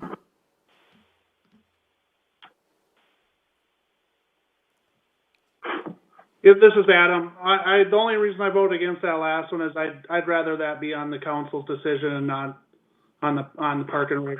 That way they're not responsible for it. They're the one, we should be the ones making that call. Okay, but they've ironed it out, and as Terry described, the tier 1 is what they're moving forward with. And I'd be surprised, I'd be shocked really if they'd move forward without discussing with the council, even though this resolution probably gives them the authority. Yeah, I understand. Yep. All right, so we have, any other discussion? Mayor, Councilman Hoyer? I would just ask, if there was something for some bizarre reason that we thought was just outlandish, we do have the authority to dial that back if we felt it was necessary, correct? Yes. Okay. Always. Right. And Okay. right. Mayor, Yes. Is that Bueller? comment by Bueller. I just keep in mind, folks, we still do have a liaison on the park board. And that's myself, and Glenn often attends those meetings as well. True. As do I. So it's. As does she. Thank you. All right, any other discussion before we vote on the modified resolution? All those in favor signify by saying aye. Kristen, roll call vote, please. Albertson, Aye. Bueller, Aye. Hoyer, Aye. Colleen, Lallam, Aye. Rademski, Aye. Roby, Aye. Vilhauer, Aye. Y. Aye. Motion carries. All right, thank you. The next item is authorization for the mayor to sign an agreement with the Department of Public Safety for a grant award for disaster DR-4440-PA. And this is a public safety, so I would ask the Police Chief Lee McPeak to tell us about it.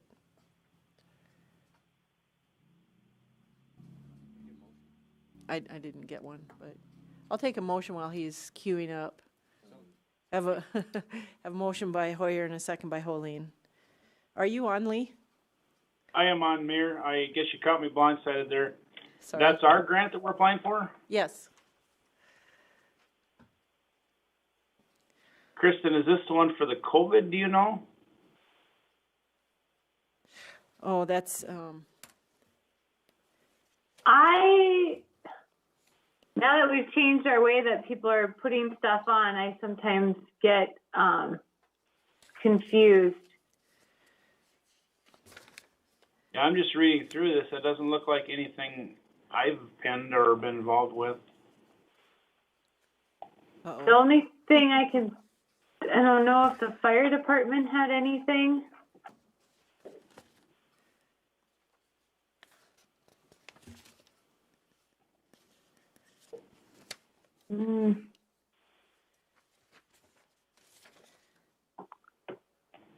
the work is Hang on, just one described in second here. Exhibit A. And Yeah, I'm reading through it here too. where's Exhibit A? Exhibit A isn't attached. Is Chris Crom on that line? She might be able to speak to who submitted it.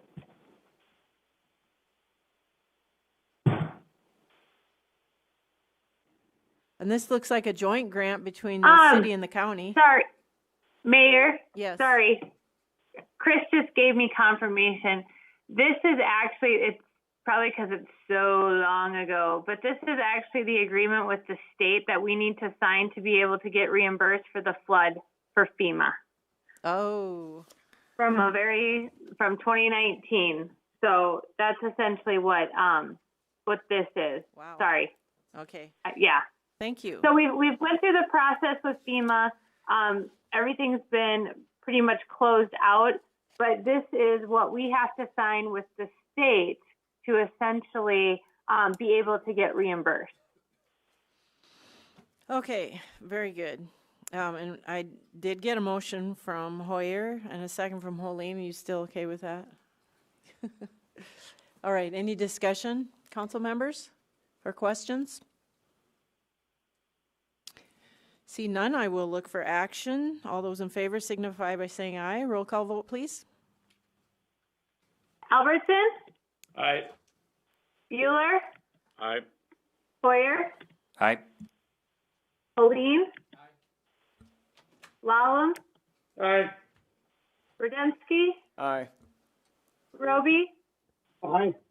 Billhauer? Aye. Y? Aye. Motion carries. All right, thank you. Now the next item on the agenda is old business. Do we have any old business? Mayor, this is Adam. Councilman Lallam? Hey, we've been in the news a lot lately. I don't remember ever voting on canceling that fireworks display for the 3rd.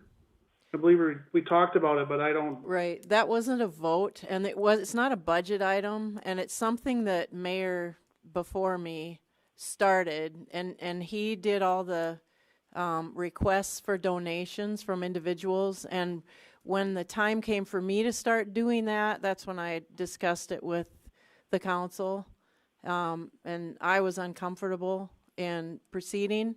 The council directed me to talk to the Unified Command, but I got nobody telling me I need to push through it, and none of the council members willing to really step forward and ask for money for me.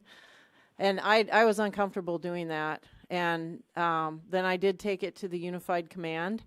It wasn't unanimous on the Unified Command, but was the majority of the Unified Commanders felt it was appropriate to cancel at the time when the planning was going on, because the landowner was uncomfortable and not really wanting to invite thousands of people to their property for this event, and I was uncomfortable asking for money to support it, and I was also uncomfortable asking the public to pay for it because I'm not wanting to ask individuals to pay for it like I have in the past. And so it really wasn't there wasn't a council vote. It wasn't an agenda item, but I didn't get any pushback from anybody except for one person on the Unified Command team that thought we should wait until late June or at least mid-June, and the landowner said no, nope, there's already contracts hanging, entertainment, vendors, procurement of equipment, and that was a no-go there. So it's not that fireworks can't happen. It's that it's an inappropriate thing to invite thousands of people to come onto somebody's private property, and for me to go back to my sponsors and say, will you pay for this? I know a lot of people are laying off their employees or they're struggling right now, and I just did not want to do that. This fireworks event is huge, and we market for it months and months in advance all over, many states away, not just around Watertown. We get thousands of people coming from outside our community and from out of state coming to see the fireworks event, and we decided not to move forward with the marketing, not to move forward with the procurement of vendors and entertainment, and not to move forward with solicitation directly as it has been done in the past. But if this community wants to have fireworks and someone wants to pay for that, by all means, step forward. And if someone wants to plan a different event, we could probably do it. I went to the Lew's Fireworks event, and I drove all around and looked. People were very cooperative in staying in their vehicles and keeping to themselves, and it was lots and lots of people enjoyed that event, and we could do something like that. But the cost of it will, if you want to bring it forward to have the city pay for that event out of our dwindling tax dollars this year, you can make that motion. I personally would not favor that, because I know we're already cutting projects and we're looking at our revenues, they're down. So if someone else wants to step forward, though, we could still have something in our community. Well, I mean, I'm not saying that we have to take it out of the city funds, but I mean, maybe there's a way that we could do it as, you know, if we can be simply the pass-through on it. I don't know who would run that. Yes, that'd be great. If someone wants to step forward and plan that event.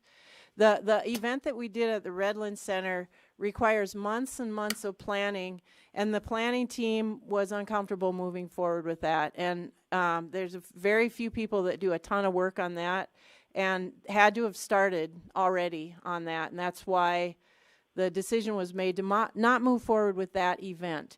But that's not to say we can't do any firework event in Watertown. We could certainly do a firework event in Watertown, and I think it would be fantastic, and I encourage that. If there's someone out there that would like to contribute toward that, you can contact me, and if there's someone out there who would like to organize this and plan it, also contact me. I'll put things together and get something like that going. I think the public would really appreciate it. But I just, we don't even have our revenue projections yet. And to take $25,000 out of our revenues to pay for this when we know we're falling short on other projects like road projects and that sort of thing. I just think that would be inappropriate this year. Who's the team on that, Mayor? Well, is it city staff or is it outside sources? No, outside, and the marketing's done by the CVB, and then the Redland Center director does a ton of work on that, and the three of us we're the core ones that do the work to make that event happen. But there's a whole team of people that last year at this time had already met several times, and the transit, the school district, the police, fire, public works, Lew's Fireworks, the Terex. There's people on, like 12 people on the committee that would have already met numerous times to talk about the logistics of making that event happen. And that would just be really inappropriate this year with the uncertainty of what we're going to be going through at that time. We might still be needing to be socially distant, and I would say there is a very, very good likely chance that at the beginning of July, we will still be asking people to maintain a social distance. So you can do some sort of event, you just can't do that event with a social distance. Because that event was all about people getting together, sitting on blankets on the grass and watching the entertainment and walking around, milling around. It's a fun thing. And that's not going to happen this year. But something else can, if people want. Well, especially if Redlands they don't want it out there, and I understand that as well. I mean, it's a huge liability with all the current issues. Right, I'm just but trying to figure out if there's a way we can do something else. We have public property. There's stuff we could do. Someone trying to talk? Yeah, I don't know. Sounds like it. Councilman Hoyer? Well, I would just say, kind of to Adam's point a little bit with this, and yours too, Mayor. I mean, we did the event this Saturday on extremely short notice, and it still ended up being a positive event. I feel like if we put it out there to the public, give them an option for how they maybe could contribute, we could at least still achieve a fireworks display and maybe a partnership with one of the local radio stations to still do something. I just think we could still spin a positive out of it, even if that involves not having vendors, and it probably won't be a huge moneymaker like maybe the Redland Center has been. I don't know that that's always a moneymaker or anything. It's probably not. But again, I think it's important to show some solidarity in the community with something to celebrate our independence as a country. And I just think that we could find a solution of some sort. It just won't be exactly the same thing that we have at the Redland Center. I agree completely. And I didn't want people to compare a dud of an event this year with only 1,000 people there compared to previous year. I mean, that event is not happening. So we'll do another one later, but this year, whatever we do is going to be different. And I'm open to suggestions on that. And I really would need someone to offer to plan it. I don't personally have that kind of time this year. Right. Is there any way that a small board could be formed to maybe try and address this? I need people to tell me they're willing. I'm willing. Okay. I'll hop on a board. All righty. You're on it.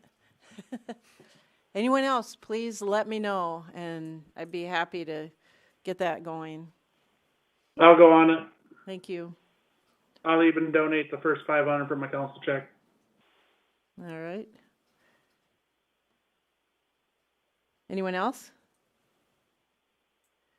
All right, well, maybe members of the public that'll hear this will be willing to step forward and help us have a fireworks celebration for Independence Day. That would be fantastic if we could do that. Be greatly appreciated. Is there other old business? Mayor, this is Don. Just a quick update on Cherry Creek. I conversed with Keith.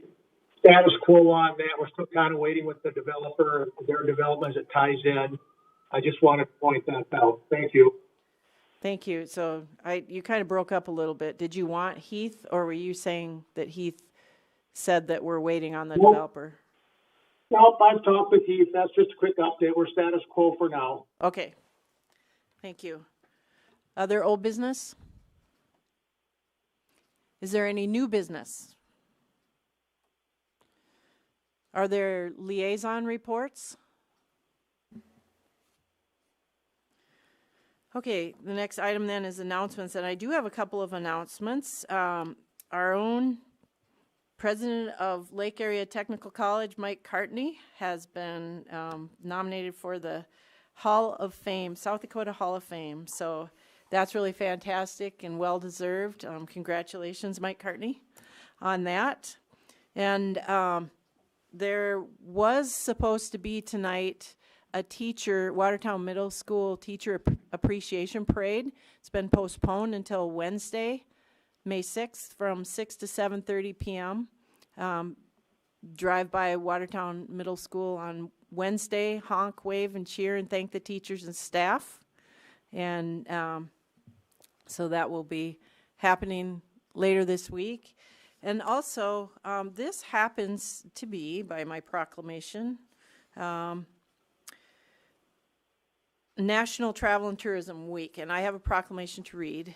Whereas in 2019, Watertown saw a record number of visitors and experienced its 10th straight year of growth, Whereas both overnight and regional visitors contributed to $3.3 million in gross receipts tax and general fund tax contribution, a 3.67% increase from 2018, whereas the Business Improvement District, or local hoteliers, contributed $47,000 last year to over 30 new and growing events, whereas the Business Improvement District also doubled their money by contributing over $125,000 to the South Dakota Department of Tourism's matching co-op program for Watertown's peak and shoulder season campaigns, and offering visibility regionally, nationally, and globally. Whereas tourism is South Dakota's #2 industry, second only to agriculture, and whereas business and workers in the travel industry were some of the first hit by the economic crisis resulting from COVID-19 pandemic, whereas travel and tourism dependent businesses, 83% of which are small businesses, depend upon our community's support through and after this crisis. Therefore, I, Mayor Sarah Karen, do hereby proclaim May 3rd through 9, 2020 as National Travel and Tourism Week in Watertown, South Dakota, and encourage citizens to join me in recognizing the critical role of this industry in our community and our state. So, lots of hurting people out there. Councilman Hoyer? Just with announcements, I know preemptively here on Friday, Lake Area Technical Institute is doing graduation virtually. So congratulations to all our graduates that'll be graduating at that time. Also would like to say happy Star Wars Day. May the 4th be with you. Beware tomorrow, Revenge of the 5th. And also tomorrow's Cinco de Mayo. So be safe, please, tomorrow. Continue to adhere to social distancing, be responsible. And let's not see your name in the paper for anything silly. Thank you. Councilman Villar? A couple things. I think every year that I've been on the council, I've gotten in a soapbox about this time of the year concerning golf carts. Two things. First of all, golf carts are not meant to be driven on the bike paths, so keep that in mind. And secondly, yesterday morning, Dan, they were going by your place up and down South Lake Drive, three look like teens probably in a golf cart, weaving all over the road. Those are not toys, people. That please drive responsibly, safely, so we don't see an accident happen with those golf carts. And on a brighter note, a huge shout out to the Watertown Fire Rescue.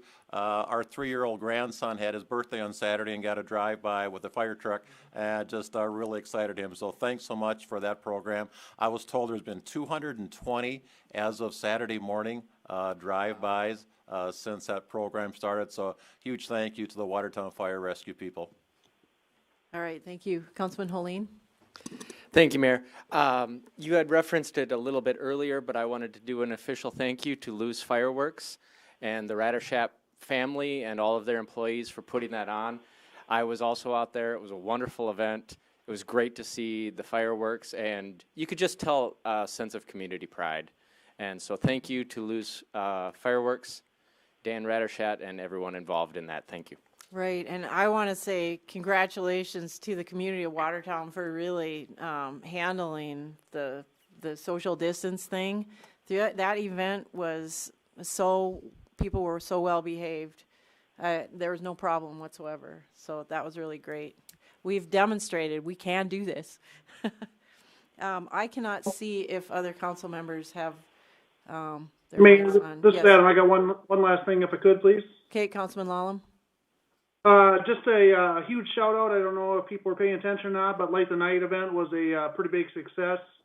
A few people that put that on. Kyle Allam spearheaded that, but Alicia Holdeen and Tom Arbach were up in the plane shooting photos of the community. Terry Kelly and his crew were out, had the lights on at the stadium and the softball fields. Tim Toomey and Don Rowland from the PD and the fire department got their people involved. It was a pretty neat scene, seeing the fire trucks and police cars out. And then Craig Boyens from the school district. It was a pretty neat event across the state. I know the mayor talked about it on, or not the mayor, the governor talked about it on, I believe, her press conference last week. Kind of a nice thing to see people out, turning their lights on, flashers out. I know I went up to St. Anne's Hill and there were a bunch of people at the church across the street with their lights on. It was just a neat thing to see people out showing solidarity for first responders and people that are going through this on a daily basis and are dealing with the consequences of it. So just a huge shout out to those people. It was a pretty cool event. All right, thank you. Anyone else? Any other announcements? Councilman Holeen? Madam Mayor? Oh, who's speaking, please? Sorry, Heath is, if there's no further council announcements, I had a couple. Okay, there wasn't, okay. Go ahead, Heath. Just as a update on a couple of public works items, we're progressing with the rate study for solid waste and wastewater rates for the community. And the mayor will be reaching out, and I want to just make an announcement tonight. We're at a point in that process where I'd like to get a couple, maybe 3 at most, council members or whoever's interested on being on a subcommittee for that rate study. Again, that's for the wastewater rates and for the solid waste or the garbage rates that we collect for the community services that we provide. We're kind of at a point here where we're going to start looking at a lot of policy-based decisions and how we're going to design and propose to the entire council what the new rates should be. So since we have the policy-based decision-making and discussions going on, I thought it'd be a good thing to plug in a couple of council members in a form of a small committee to help work through the rest of that process. So I wanted to point that out tonight. All right, thank you. And subsequent to that, one quick announcement. I think he's online with us here tonight, but our new assistant city engineer started work with us last Friday. His name is Justin Peterson. Justin, if you're online, feel free to pop in and say hi.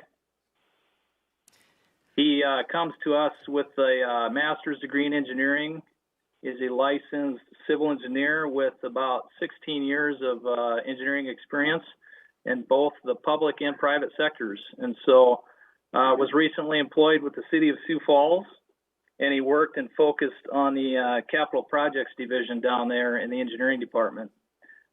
He also has a project management professional certification from the Project Management Institute. So we're really looking forward to plugging his skills in and continuing on with the engineering work that we do. Great, thank you. Justin, are you still on? Want to turn on your video so they can see who you are?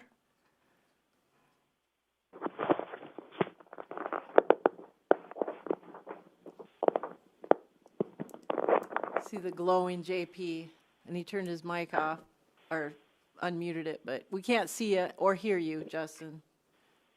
But you'll get it. Thank you. Oh, there he is. I'm glad to be at the city.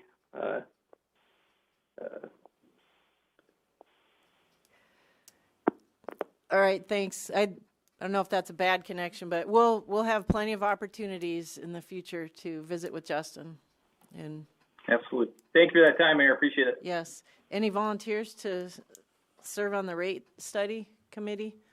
Please let me know. Otherwise, I'll have to appoint you, drag you into it.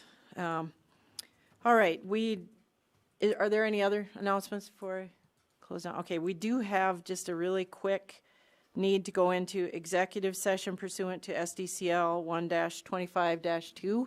And so we do not expect to take any action upon coming out.